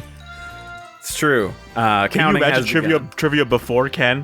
What were we even doing? Well, it was a lot of me dunking on Doug. It's just Doug. Did you know? Like, no, I didn't know. That's great. Thank you guys for listening and joining us in this whole long journey. It's been freaking fantastic. Thanks for listening. We just love interacting with you and keeping you up to date and in the conversation, talking about our favorite franchise in the world. I'm just so tired. Post at us on our socials at We Got a Pod. You can email us at wegottapod@gmail.com. Check this thing out on Spotify. We've got Q&As and polls. It's a good old time. You're gonna love it. I guarantee it. Yeah, I was thinking that too. Is it me? Yeah, it's you. Thank you to Rifti Beats for letting us use this track, Kakarot Theme Hip Hop Trap Remix. You can find that track and other great music by Rifti on his SoundCloud. Ken, where can the good people find you? You can find me at Detective X on Twitter. And Randy? You can get me at Saber_Breaker on stuff. And Drbaz Doug is I. So, Randy, before I continue to end out the show, did we have anything from Spotify? Sure. I mean, I can load that up right here. Our latest poll was, which was your favorite dragon of these episodes? So this would have been 57-60. And dead heat between 4-star and 1-star. 0 votes for the 3-star dragon. Yeah, that guy sucked. He does suck. Was that the brother? Yeah. Blue, yeah. Blue brother. Yeah. Blues brother. And, my favorite was the mole. Oh, I hated that one. Anyway, that's what I got. Cool. That's what I got for that. Thanks, guys, as always, for listening. Don't forget, we're also on Blue Sky, so you can check us out there. I have not been posting the listener input stuff there, but I just, Anyways, let me know if you want me to do more stuff on Blue Sky. If not, we'll just keep Twitter the main contact. Make sure you subscribe, tell your friends, and leave us a review and hit the like button and stuff. Watch Doug's shorts. Doug's been putting shorts out again. Yeah. And we want and need Doug to keep putting out shorts, so please give me a reason, baby. Those. Yeah. Validate him, message him, tell him how handsome he is, how funny his content is. Unless you're a mom, then yeah. We Got a Podcast is not ending. Just our GT coverage. Yes. And I will let you know right now, Randy and I have already begun homework, because we have to do some homework first to get Doug to read Super. So it is absolutely happening.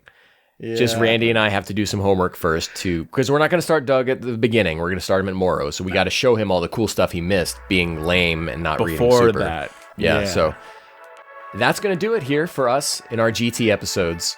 And as always, we'll catch you Matanator. Bye. Until next time.